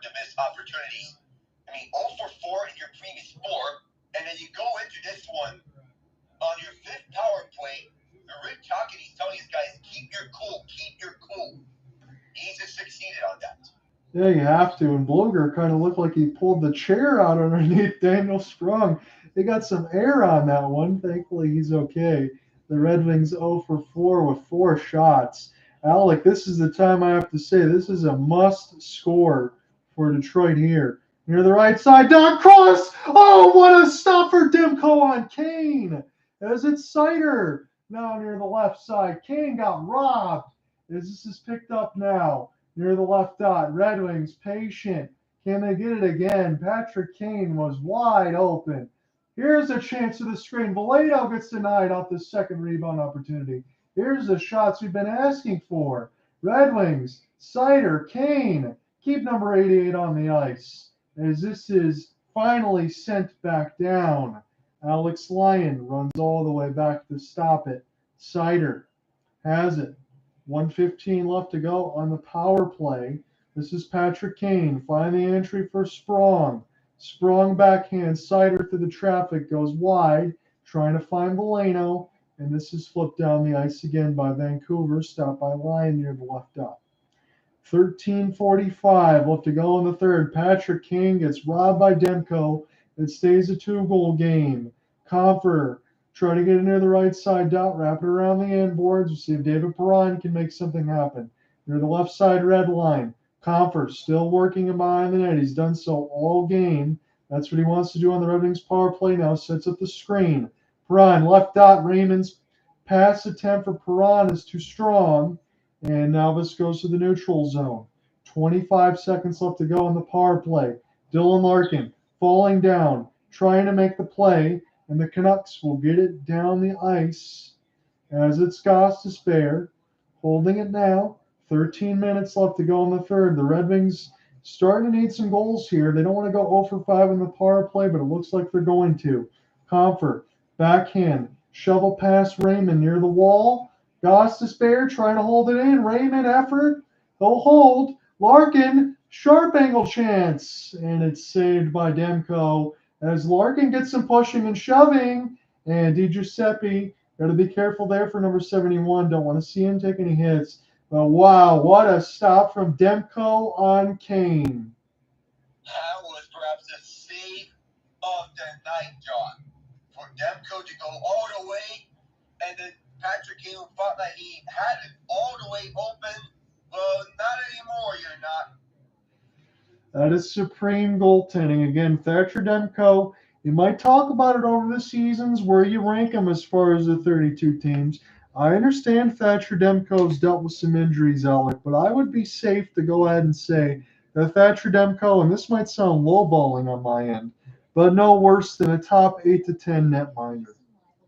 Yeah, the very best. You can put him at a top 3 spots in the NHL this season based on how he's going. Because Demko's played up to the level that he has played at, and he was hyped up to be when he was a prospect, has developed nicely into a number 1 netminder. In Vancouver, honestly, in between Casey DeSmith, I know you got a chance to watch him a little bit in Pittsburgh. He's having a great year. They got a pretty good goaltending tandem in Vancouver. Yeah, Montreal, they carried 3 goaltenders at a time from acquiring DeSmith. DeSmith flipped to a contender, and this wasn't out of the blue. It felt like there was a structure that was there offensively. Just need to get the defensive results, and for a full year of Demko, for him to be fully healthy, you're getting both of them. Now, well, not just both of them, you're getting all 3 of them. Offensive structure, defensive accountability, and the goaltending that you've been looking for. This has been a successful year for the Canucks, no matter how it's put. I don't care how you phrase this, Alec. Again, just give me your honest opinion. We're before the deadline, and Vancouver's already made a couple moves. The last little move was a gigantic one on that side. Nikita Zadorov a little bit smaller there, but a couple Calgary Flames now new homes in Vancouver as that pipeline moves. Or what other moves can Vancouver make? What do you think else that they could add at the deadline that they need? You have to look at how much cap space they have left. They're using $3 million of them on the LTIR. That's mostly because of the Carson Soucy LTIR move. Plus, you have Tucker Pullman, Guillaume Brisebois on the LTIR. I don't think they're expected to be suiting up anytime soon. So you can basically put those as dead cap hits for the Canucks. But if you were to make a deal, possibly take advantage of that IR cap space you have, Yeah, we'll see if they'll add anything else on the forward side, maybe some other centermans or whatever they want to do. Maybe Juleson can be moved down for another veteran defenseman if they want to. I'm just kind of wondering what else they can add because this team does seem pretty complete, especially from the effort that they're putting in today. 3-1 is still the score line, and this will be the Canucks as they're continuing to move this around. It's Myers now. Has it. I'll drop it in the high slot. Here's a chance. I think it was Perron that got blocked, and now the Red Wings will try to get this near the left side of the red line. It's kind of weird when I say Hronik's name and not in Red Wings uniform. Here's Hughes. He's gone. Oh, what a stop-by line off the backhand, but what a speed there for Quinn Hughes. You certainly noticed that. Again, I miss him as a Wolverine, as this is sent around the end boards here. Thatcher Demko near the left side dot, but Quinn Hughes, that was just like Connor McDavid's speed. As this is picked up now for Nikita Zadorov. Sent down the ice for Petrie, and I don't say that lightly. Ben Sherratt, outstretched pass. Red Wings will gain the entry here. It does seem like Patrick Kane's starting to get double shifted. Again, I'm not dreaming that one up. I think he's been one of the better Red Wings on the ice, just consistently making chances. I just want to see him shoot a little bit more on that side because I like his wrist shot. Sent around the end boards now. This will be recollected in behind the cage, the Red Wings, and they'll try to make a back pass to D, and this is going to turn into a 3-on-2. Teddy Bluger, sauce in the middle. Good defense there by the Red Wings. That would have denied a breakaway for sure. As this is picked up off the glass, Vancouver race back around and get this off the left side. It bounces off Petrie. Kane's got it. He'll take a long flip, safely put this away between Cole's legs. 10:30 left to go in this third. Vancouver and their alternates in the dark jerseys with the red and yellow striping. As this is sent across from Gostisbehere and Olimata. Third line of defense out there for Derek Lalone's squad. When are the Red Wings going to get another goal? That's my wonder here. Because Vancouver has played a much different game with a lot more defense. It's picked up near the left side of red line. Now it'll be Mata here for Ghost. As this gets almost across the halfway point of the third. Raymond firing off the left pad of Demko. Sprong gets all tied up, and so does Raymond. As it's an opportunity now off the clear down. Picked up now for Sam Lafferty. It's Oli Mata. And around the end boards here for the Red Wings. Vancouver intercepts. Lalonde trying to get it across. It's Quinn. Quinn through the traffic, blocked by the Red Wings. It's a swat at the puck. That puts it around the end boards here, and that'll be Quinn one more time and behind the net. Elias Pettersson, haven't called his name too much. Is this one sent down the ice? Alec, if you want to take the play-by-play, go ahead. Oh, where I'm at is Alex Lyon holding on with 9:23 to go, so now we're at our second TV timeout of the third period. I think ESPN showed a little bit of a breakup and a scuffle afterwards, but so far, no worse for wear for Vancouver. Nope, this has been a good game for the Canucks, and honestly, for me, Alec, after the third period that I had to witness yesterday, I don't think I can be too upset with the Red Wings today. They had a much better defensive effort against a really good, really capable Vancouver Canucks squad, but I think, honestly, I'll double up for Rick Tocchet's squad in Vancouver. This has been one of the better defensive games that I've seen them play. And the Red Wings have proven all year that they can score, and right now they're kind of getting boxed in.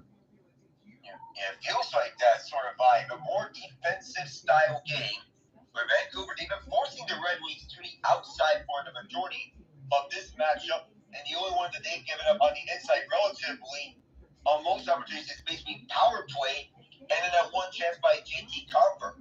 Those two, the first and then the last two power plays by the Red Wings have been their best ones. Yeah, and again, I will say this. I know Rick Tocchet might look in the boardroom and say, boys, when you look at the tape, you don't want to give up 5 power plays. But honestly, I thought they played really good defense. They kind of kept it on the outside, as you said. They forced the Red Wings to try to bank it off the outside of the net. They're not really letting them get open. Really, the only play that was blading through was Patrick Kane off of the pass he received. And Thatcher Demko, 10-bell save on that end. And other than that, again, for the Canucks, I really have no complaints. And for Detroit, we'll have to look and see who they're going to be playing as we come back into their next featured game because If they don't start picking up some points here, I know some fans don't want to hear it, and I don't want to get too crazy because of the teams that they played against. But if they don't start picking up some points here, Alec, they're going to find themselves outside of the playoff chase. That is true, John. And we're coming back from the break. You saw Jake Walman snapping his stick in anger towards the boards after that scuffle, knowing that the frustration's there. But towards the boards, it's scary, these fans. Yeah, Lucas Raymond did the same. Now Jake Walman did the same. It looks like the Red Wings are getting angry that they're getting bunched up tonight with a good defensive effort. Vancouver's one of those teams that can frustrate you and get under your skin. And we talked about how tough they are. They certainly are the makings of a tough team come playoff time. Not only with getting under skin, but also in the physicality department. Sodersen's side, going after the puck now, JT Miller. Ben Sherrod got there first. He was shoved away for a moment, but Vancouver is the back. Zadorov keeps around to the back of the net. Where's Miller? Shoved away by Jeff Petrie, allowing his Suter to pick up this puck. But it's kept in. No, it's not. The Red Wings, they skate this one out with Andrew Copp as they enter the zone. Copp is inside, matched up by Besser. He is boxed out. The puck is in no man's land behind the net. Besser picks it up, and he gets it out of that no man's land area. Out to center, this one up high like an NFL punt. But this is immediately turned over from Suter to Petrie as he holds at his own zone. For the Sidman side to Compher, up in the middle comes Patrick Kane. Long shot, easily kicked aside by Demko, knowing it was a soft shot. Wrap around attempt. Demko shut that one down. And Connor Garland gets it all the way out with 8:10 to go in regulation. Holy Mata now with the puck. Cozy on him is Bluger. Deep pass was pickpocketed, but it goes back to Detroit. For a moment before they thought they were going to have it turned away. Alex DeBrincat is going to fire around. Demko slows it down for Cole to pick this up. In Cole with 7:50. At the far side, the half-wall Mata's tied up. Vancouver clears. All the way to Detroit's end. Kane looks to bring this back. He does so. DeBrincat's with him. And the right side, DeBrincat. One timer for Compher. He missed the shot. And now Gostisbehere keeps it across for Kane. DeBrincat saved by Demko. And then 74 moment. Demko returns to the crease. Gostisbehere a long shot. And Demko shuts it down and covers. Oh, man. Thatcher Demko. Great save off the back end. I know DeBrincat didn't get a ton of it. And now Compher pushing and shoving there with Cole. Lalonde joining in. Alec, I want to ask you this. You got Ottawa in the east. You got Winnipeg in the west with Edmonton and Vancouver. Who's the best Canadian team left? Because I think we're watching them right now. Oh, sorry, John. I apologize for this, but I have to leave early. No problem. I have a family emergency right now. No problem. I appreciate it, Alec. You take care. So again, they got Patrick Kane on this side, 7:27 left to go. And the third, Alec Nava, was joining me in on this side. Again, we had a pretty good contest in between Detroit and Vancouver. Let's take this all the way home.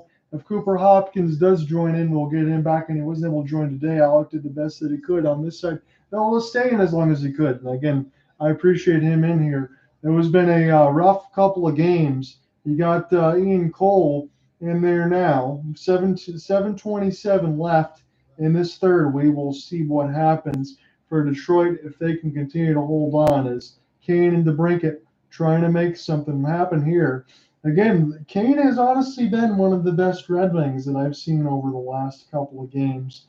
Moritz Seider will touch up on the ice and with 7:19 left to go in this third. John, I'm here with you. I'm going to take it all the way through. Alec Nava pretty much was able to join me all the way through. Not for Cooper Hopkins today, but hopefully at some point we will get him back in next week. I know he wanted to be in here, but everybody else does get busy. As DeBrincat, they showed him trying to wrap this one back around, but Demko makes the save. Larkin now. Off the backhand, it's Seider. Seider, as this gets blocked off the face-off win, he'll get it back. Seider into the traffic. This one goes wide. A gigantic rebound. And now be careful. It's a 2-on-1. Niels Höglander wants the pass. Overskated. It goes in anyway. For the Vancouver Canucks, Elias Lindholm, another goal. And now it's 4-1. And this is going to be it. Again, it was a chance that could have been a pass across. Lindholm was there. and he scores yet again. So he is enjoying his new fits with his new team. So Elias Pettersson was on a stick drag near the left side dot, overskates it. Seider tries to take him off the puck. Nobody picks up the trailer. And Elias Lindholm, and he gets a slam dunk into an empty net, essentially past Alex Lyon. And the Canucks now up by 3. So that is going to end it here, essentially. And in the 3 games, I'll say it like this, in the 3 games between the Canucks, Oilers, and Canucks, the Red Wings did the bare minimum. They got 2 out of 6. I was kind of thinking they would get 1. Here's a slap shot, great save off the redirect from Mata, saved by Demko. I thought that they would get at least 1 of those. They got 2 out of 6. They did the bare minimum. But now, if you're the Red Wings, let's just say, because we got the commercial break, a little bit of a half and half here. Let me look at it in the sense of the Red Wings schedule. You got Calgary on Saturday, you got Seattle on Monday, and then you'll play Colorado. That'll probably be my next broadcast with Detroit. That's at 7 p.m. Then St. Louis and Chicago. So St. Louis, Chicago seem like winnable games, but Seattle, Colorado, Calgary, depends on the day for Calgary, but the Colorado game could be tough. And Detroit, they need to start picking up some wins, because if they don't, they're going to find themselves out of the playoffs. And again, some Red Wings fans will say, well, there were so many games. What are you thinking about as the wrist shot goes wide? But you have to say it that way. Detroit has put themselves into a disservice. They got run into a blender by some good teams. And this one was especially heartbreaking with the late goal, because Vancouver, who was not known to be the most standout defensive team, sometimes they allow Thatcher Demko to have to bail them out of a few games. Thatcher Demko made some outstanding saves, but they held the Red Wings to 23 shots. Thought the shot suppression was pretty good, and now they're up 4-1. Elias Lindholm with a 2-goal effort. And the Canucks look like they're going to take this one, as it's Myers around the hand boards. Many gets upended by Rasmussen, as Ras has it now near the right side of the red line. Vancouver trying to get this one, and bounced off Rasmussen. And now Connor Garland, third line side. He could be the recipient of this backhanded pass. It's Petrie. Now from Kopp. Sherratt will spin it around. As near the right side dot, here comes the bomb, and it's saved by Lyon. I'm going to be honest here as we go to break. I think if you look at the situation that you're in with Detroit, I know Calgary can be a team that's up and down. I think James Reimer needs to get a start on Saturday. Lyon's been playing a lot. I know Lyon didn't expect to play in the game the other day with Ville Husso getting injured. But I think on Saturday, give James Reimer a chance at the net. Maybe give Lyon a little bit of a reset, and you move forward, because these next 2 games between Calgary and Seattle, if you're Detroit, these are going to be must-wins here between the Saturday and Monday side. When we come back in for the break, we'll finish the game off.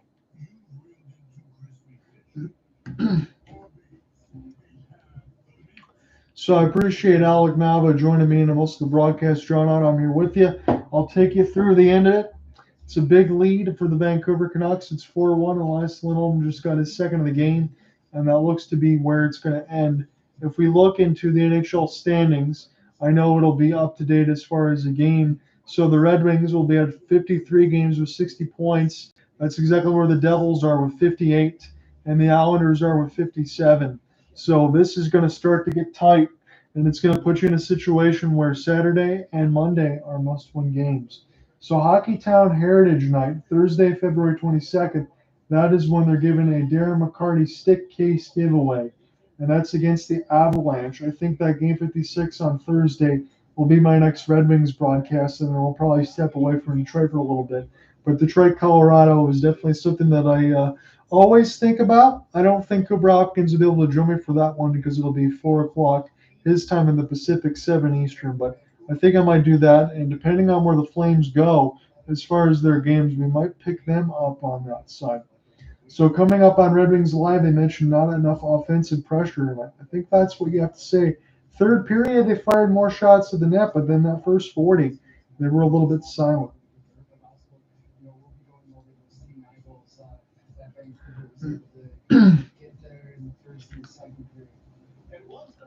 So we'll get back into the the zone here. I'm going to get Cooper Hopkins in on this broadcast. Again, I don't care how many minutes it is. At least we can have a discussion and maybe wallow in the misery of his broadcasting friend with 5:05 for both of us. It was a rough night, my friend.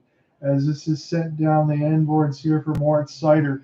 There's a lot to talk about between both of us, and I think we're going to have to exchange some narratives, and we do get a stoppage. So Seider, as it got knocked away from DeBrincat, Connor Garland able to send this one across, as this is sent in here for Walman. He's going to get dispossessed of the puck. Mo Seider will get it now. Here's a pass picked up by the wings. They're going to need a goal here in essentially every minute. We're going to get a whistle on the other end. 4:36. Walman and Suter, former teammates, tied up. Cooper, welcome, my friend. It's good to see you. Well, buddy, you know what? Thank you for having me at all. I'm surprised you didn't keep the door shut on me. I don't mean to be cherry picking things here with just 4.5 to go left in the third, but maybe I was just licking my wounds here in my domicile with my sweet wife taking care of me because the Flames got absolutely embarrassed by, yes, ladies and gentlemen, the San Jose Sharks tonight. Yeah. And you're having some struggles here as well with the boys in red and white visiting here in Vancouver. The Red Wings struggling against the Vancouver Canucks. Last couple nights, my friend Cooper, I'm glad you're here at all because I'm still getting PTSD from Connor McDavid. Boy, how can you not? I mean, the kind of play that the run that he's been on lately is every time we think he's reached a plateau, he breaks right through it. It's endlessly impressive. Connor is Connor. He's a singular talent, and I think either one of our squads would have welcomed him with open arms tonight, even though, especially in my case, he's a direct rival. I think they could have used his help this evening, as it looks like both of our teams are going to go down by a 3-goal margin here. So what did you think of tonight? Did you get a chance to watch any of that game? Because obviously I didn't, covering this one, but with the Flames and the Sharks and the Flames needing points, that just wasn't very good tonight. Yeah, I don't want to put it all on a young goaltender who has a bright future in Dustin Wolf, but to give up 3 goals in basically back-to-back-to-back in relatively quick succession in the second period, that pretty much did the Flames in. They were down low. There's an opportunity in the blue paint right there. The Red Wings taking the advantage of some extra open ice here and got the puck down low, but a nice save and covered up by the glove. It's a 4-on-4 here, John. I don't want to step on your play-by-play, but yeah, just a sequence of goals scored by the Sharks that I think probably really knocked the Flames back on their heels. Michael Backlund was able to get one back for Calgary, but they never really seemed to recover after that 3-goal stretch for San Jose, and they pulled away. So the Red Wings had an empty net pull. We had a chance from 170 feet that hit the bar. So it's still 4-on-4. You got Suter and Walman in the box offsetting. And it looks like Vancouver's going to take this thing. I thought they were going to ice it right there. As this is now near the left side. The Wings in this story, Cooper, they've gone 0 for 5 on the power play. Gostisbehere, Larkin near the right side dot. Back here for Ghost. 4-on-4. This is going to be for another minute 10. Larkin wrap around. He fans on it. And Vancouver can't get it out. This is near the left side blue line. Here's a pass off the end boards. Recollected for JT. Now for Perron. Sends it across for Ghost in the high slot. They've been doing this all night. They kept on the outside. Not a lot of shots. Waiting too much for the perfect play. Demko says no as he knocks it down. This will bounce off the referee and we'll get a stoppage with 3:24. Yeah, John, you know, it's a little unfortunate. I do wish I could have jumped on the broadcast with you sooner, if not only to give credit to the old Flames that are now Vancouver Canucks. It's been quite a night for certainly Elias Lindholm, who just scored relatively recently in this third period, and then none other than the man who loves to moonlight as a forward, yes, but defenseman Nikita Zadorov up to his old tricks. And I find it interesting, my friend, wearing the Vancouver alternate jerseys in that black, red, and yellow. If you mix those colors up, buddy, that's not too far away from those Flames. No, it's not. Nasty alternate jerseys. So maybe the boys who play for the Canucks now are feeling a little more comfortable tonight. I think that's well said by you. And again, if after gets scored and lose this game, you got 3 combined goals, 2 for Lindholm, 1 for Zadorov. It really does take the edge off it, Cooper, even though it is the Vancouver Canucks now, because I enjoy seeing those boys having success. It's too bad they're still not on the Flames because I enjoyed watching them. Empty net, Pettersson cross pass. and they don't take it. Valeno's able to get the steal somehow, and the Red Wings have the puck. Daniel Sprong has it as he's continuing to dance. Leave it here for 88, wrapped around for Kane. Kane's been good the last couple games for Detroit, again, as you expect he would be. He did get robbed by Demko, just like he did with Stuart Skinner the other day. Amazing save, diving all the way across. This is just stuck in near the right side boards. Red Wings now lead on the shot board 25-20, but through the first 40 minutes, the shot suppression for the Canucks was really, really good. They surprised me in this game with how good they were on defense. Here's a chance toward the empty net. Not a very good one, as it's DeBrincat. He'll get this one now with 2 minutes left to go in the third. So the Red Wings and the Canucks will go 1-1 in their season series. The Walman Griddy, that happened, but Vancouver pretty much punched them out the next game. Demko was going for all of it, and this is picked up. Red Wings off the rush. 1:40 left to go. It's Larkin. High slot Gostisbehere. 1T. Stop by Demko. It's loose. Demko down in a full, just sprawn across, and they go for the empty net again. Go wide, and it's iced. Yeah, John, Demko has actually made a couple of key saves here. I think that the Red Wings have done a nice job in desperation time, really building some pressure in the O-zone, and had a couple opportunities. One where I was stepping all over your play-by-play, and it was down low in the blue paint. But a couple of bouncing pucks here. Demko's had to really get down and kind of down on the belly. He was in that spread eagle and made a nice save with the right pad. So just keeping this thing at 4-1. The net is still empty for Detroit. They lead on the shot board, which is a bit surprising to me, at 26-20. So Vancouver really converting their opportunities. We'll see if the Red Wings can pull one back, maybe just for pride's sake here with 90 seconds remaining in this contest. Yeah, and again, as Cooper Hopkins is joining me now, this one goes to the empty net, and this will be blown dead again, so we'll get another stoppage. But the empty net pull, Cooper, was been about 4 minutes and 40 seconds. It's certainly been a long time. Hey, you know what? I like it. Even though it's a regular season game here, the Red Wings had an opportunity to take that goaltender out and give themselves a shot at it, even if it was, a shot in the dark, so to speak, a long shot. But I love it. I love the Red Wings showing that effort. And, listen, if you're a Vancouver fan on the other side of things, this is a much-needed, what looks to be a pretty secure win for them. They sputtered a little bit coming out of the break. And I actually was in the car. I heard some of the Vancouver broadcasts in their pregame, and they were asking for patience, not expecting Elias Lindholm to have a big game. Well, flip that on its head. He's had a great one. And this game will be over, John. I'll take the pain away from you, my friend. I will give you. Wait a second. I think we're getting offsides. It's waved off for offside.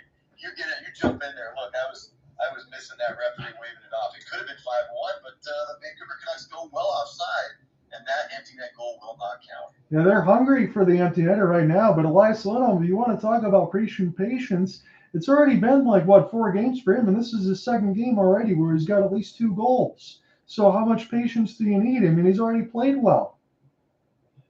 Yeah, I found it interesting. I actually feel the same way as you. I just happened to catch some of that pregame broadcast, and I couldn't believe that their color man was asking fans to be patient with him. He's had a great start. Yeah. In what I would normally say is the blue and green, but tonight is that black, yellow, and red, as we mentioned. So inside a minute here, John, I'll let you take things away. These are your wins, so we'll see if they can put one on the board just for fun's sake. So if you could stay with me after Cooper, maybe about 5 minutes, if you don't mind. If you're busy, no problem at all. But we'll get some post-game chatter. I'm looking at the Bally Sports Detroit feed because it's the only one I got here locally. So the Red Wings don't get any points. It's 53 games played, 60 points. New Jersey thankfully lost today because of LA. And the Red Wings lead in the wild card is down to 2 points. And we're going to have some discussion with that once we get into the post game because I got to ask Cooper some questions. This is put around the inboards. I'm just happy he's here at all. It does definitely, honestly, take the sting out of the last couple games when I got the boys here with me on the broadcast, and it's much, much appreciated. And I knew I was going to be taking some medicine on the Tuesday-Thursday side, but at least I'll say this. The Red Wings did the bare minimum. They got 1 out of 3. They needed to at least do that in between the Canucks twice and the Oilers. But the way that the last 2 games happened, that's where the burn lies in. As this is gloved down and at Rogers Arena, crowd's definitely going to be happy. We'll get one more stoppage before we end this for real. Yeah, John, I'm happy to stick around and glad I was able to get on the broadcast with you at all. And unfortunately, it's not going to be happy totals as No. sometimes the saying goes in sports as broadcasts wrap up. And this one will be a pretty tough loss for the Wings, who, of course, as you mentioned, are fighting like a good handful of teams in both the Eastern and the Western conferences, including my lowly Flames tonight. They are fighting as well. But the few last ticks here going to make their way off of that clock, down 5-4. Red Wings do have possession, but they're in their own end, and we will wrap this thing up, John. So I will hand it off to you as the final does go down 4-1. There's Demko celebrating with Suter and Lindholm, who had a huge game tonight and really put this thing away for the Canucks getting that W. Cooper, I got to ask you here. I know you were the Mr. Brightside here for this side for the Red Wings, thinking they might go 3 out of 3. And I definitely wouldn't throw you in the doghouse for that. In fact, I really appreciated it because the way that the Red Wings were playing, I thought that they might have had a chance to at least take 2 out of 3. It really starts from the sting of the final 20 minutes from the Tuesday because it was a 3-3 tie going into that game against the Oilers. Red Wings come all the way back from 3-1. Patty Kane makes it 3-3 on Tuesday, and then it's a 5-1 deficit in the third where the Oilers explode. And then tonight, they just don't get a chance to get anything going against Vancouver. They play one of their better defensive games. But I got to ask you this. Now that the updated standings, Jack Hughes has returned for New Jersey. Pittsburgh gets a win. I mean, Pittsburgh might be on the outside with 51 games and 55 points. They're 5 points back still. New Jersey is one of those teams I'm still kind of worried about because if the Red Wings don't start to get points, they got Calgary on Saturday. I would cover that game, but I know it's odd times for both of us, and I have the Sharks. And then Monday is the Seattle Kraken. You really got to win Saturday and Monday if you're Detroit. Yeah, and you know what? I will just say this before I forget it. I find it interesting and accurate that you mentioned the Pittsburgh Penguins as a team that could be out of it, even though they're close in that race in the East.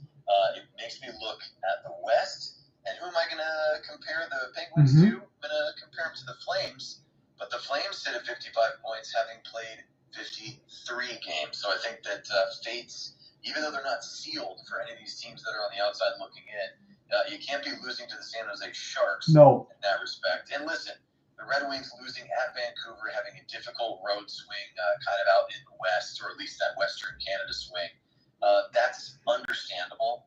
Of course, yeah, maybe I was pie in the sky thinking that the Red Wings would take 3 out of 3. I think your expectation of maybe 2 out of 3 was a little more accurate. Yeah. And it unfortunately did not unfold the way that either of us had hoped.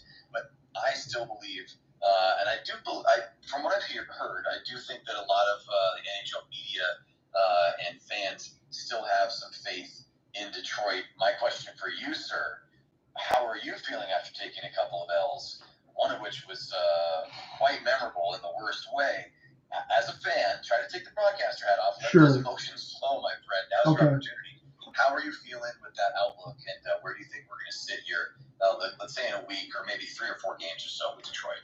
That's the thing that when you broadcast, because I think you said it perfectly with the next 4 or 5 games, I think Detroit out of the next 5 games needs to get at least 6 points. I think I will cover Detroit one more time, and it will be Thursday next week. It'll be an early one at 7 p.m. Eastern against the Avalanche. That's going to set me up again for some more medicine because I just love punishment. But it really is to the point where Detroit needs to get these points. And if I take the broadcasting hat off, you got punched in the mouth a couple games here against 2 really, really good teams in the West. So at one side, you say, hey, you don't want to overreact. But on the other side, Cooper, I think I kind of feel it a little bit. And I'll just be honest. You got Walman and you got Seider. That's a good first pairing. But you still mix in your next 4 defensemen with Gostisbehere, Petrie, Oli Mata, and let me look at it on the other side for Detroit in the mix of, let's say, Justin Holl or Shayne Gostisbehere or Ben Sherratt. So besides for Jake Walman and Moritz Seider, I still think the Red Wings, they can't get it all done at the trade deadline, and this is obviously going to be after done in the future.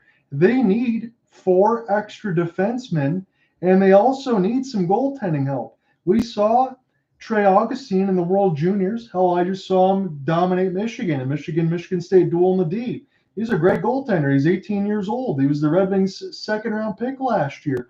But the Red Wings need about 4 more defensemen, and they need some goaltending help. There's still a lot to do on this team. Yeah, and that's a big ask, right, John? That's a lot. It's a lot to do. Probably not something that can realistically get done in a complete sense. And you know what? You're also asked. Let's go into the hypothetical. Let's say the magic wand is waved and assets are brought in. New pieces of that roster are put in place. Can that many new pieces be realistically brought up to speed? No. To contribute in such a way that's really going to kind of change the trajectory as we run out of runway. The runway gets shorter here each game, ticking boxes, crossing with the red Sharpie on the calendar.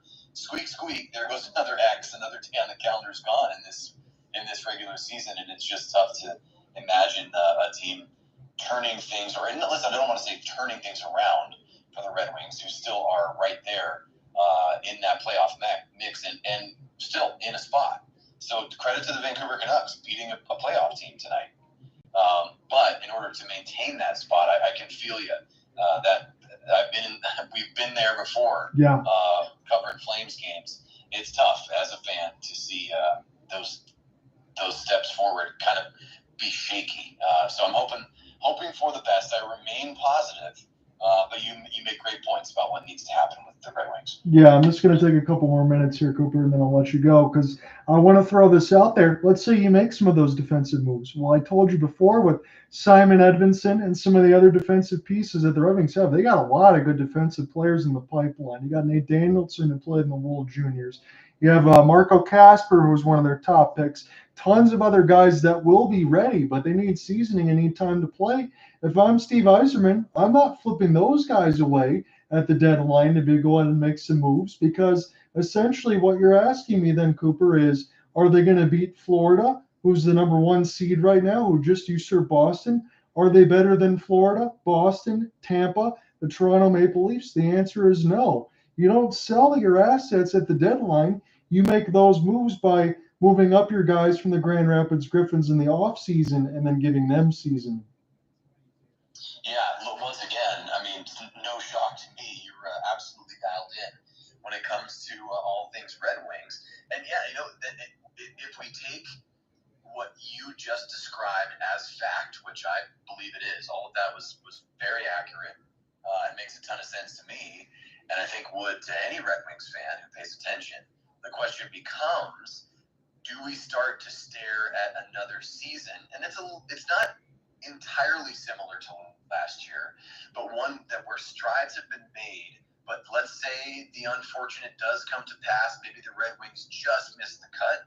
Maybe they're 1 or 2 spots back from those final wild cards, and then you're looking at kind of a middling draft pick and really not done necessarily enough, right? You're not in rebuild mode. You're not bringing in brand new assets and resetting the team, and you're also not able to bring up talent from those AHL teams, CHL teams, and start to develop them. So are you caught in the middle, John, and are you hopeful for, not that the season's over by any stretch, but are you having to start to look as these days go by to potentially a season beyond this one for maybe a playoff run that's extended?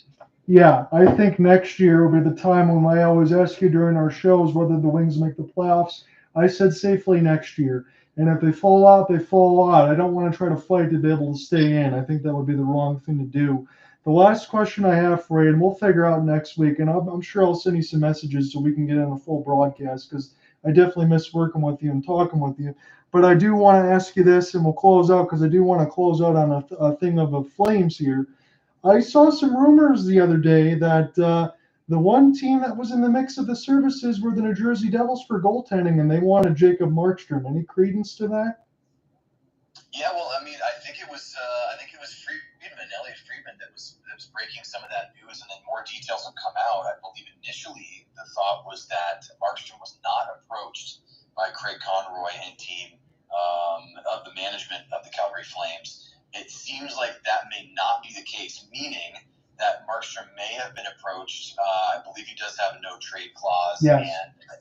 And it was, if not outright requested, it was run by him. I'm doing air quotes, Okay. so to speak, if he would be willing to waive his no trade clause and consider becoming a New Jersey Devil. Now, my understanding is that the deal fell through because the Flames felt they were not getting enough pieces in return. It wasn't Markstrom was not necessarily at the center of the outcome or lack of outcome of that potential player swap there. I think it was going to be Markstrom for multiple players and maybe a pick. I think there were 4 on the table. 1 pick, which I don't remember the round, so I don't want to misspeak. And then I think it was believed to be at least 1 player that could jump into the lineup right now, and potentially 2 younger pieces. So I just don't know if the Flames were. I'm not sure if it was the number of assets coming back or the type. If they wanted players that could jump into lines right away, or if they wanted more youth or more picks. That combination I'm not aware of. But Markstrom, he was the backup tonight. Dan Vladar, I believe, is still out with injury. Yes. So, taking it back to my initial comments about the Flames losing to the Sharks, listen, Dustin Wolf, bright future. I'm very excited about him. I think he will eventually become the number 1 goaltender for the Calgary Flames. But just to not have a stellar night tonight. And listen, the San Jose Sharks, you're still playing against NHL players. Dustin Wolf is NHL caliber. Is he fully ready? Probably not. And unfortunately, the Sharks got him tonight.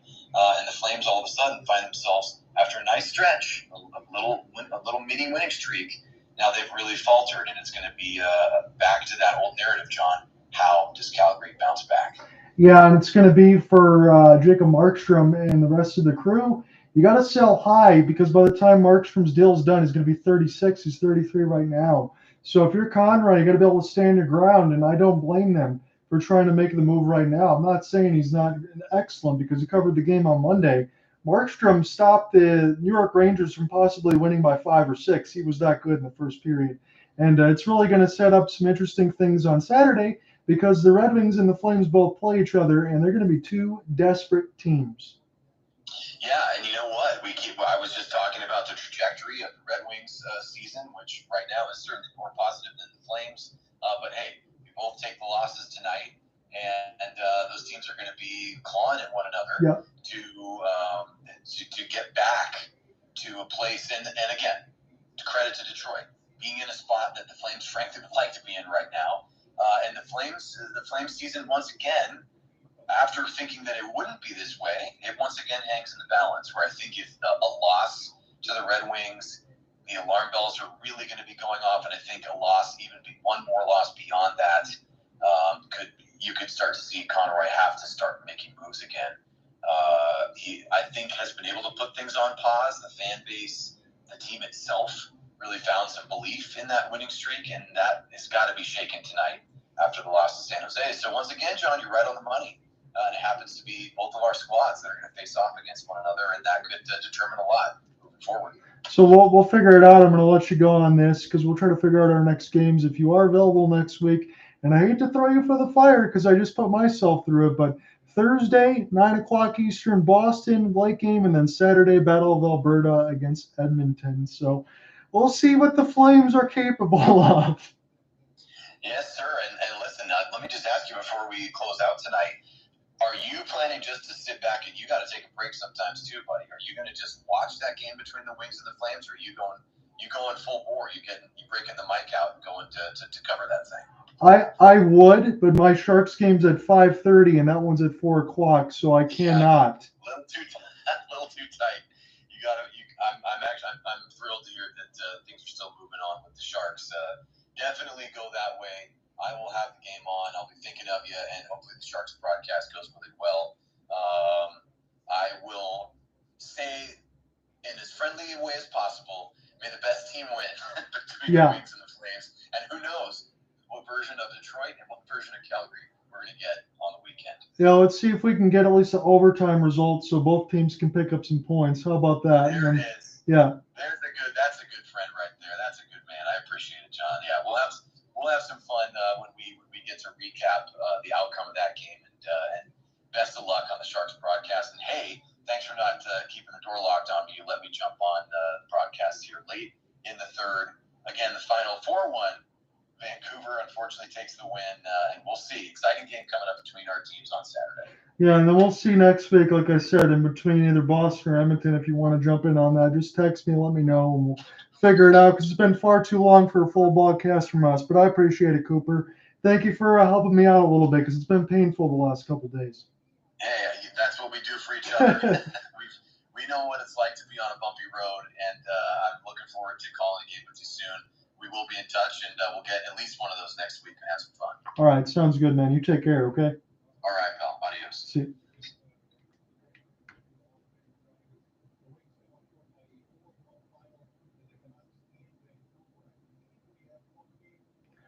So we did get Cooper Hopkins here in at the end. We had Alec Nava through most of it on that side before he had to skate away on that end. So good broadcast. Glad to be able to get the boys in here on this side, and we'll figure it out next week. I think Cooper and I will try to get that game in between Boston or Edmonton and figure out something next week. I know it's going to be tough sledding, and it is be tough games for us to watch, but we'll see what happens with our teams because I feel like they can definitely do it against good teams. It just didn't happen for the Red Wings today, and it's, you know what, honestly, let me throw it out to you like this, is losing 8-4 and 4-1, I mean, which is a better effort? Because I thought the Red Wings played a little bit more of a solid defensive game in this one. They didn't let it get away completely from them, but that power play just non-existent today. And I'll catch you guys next week. See you.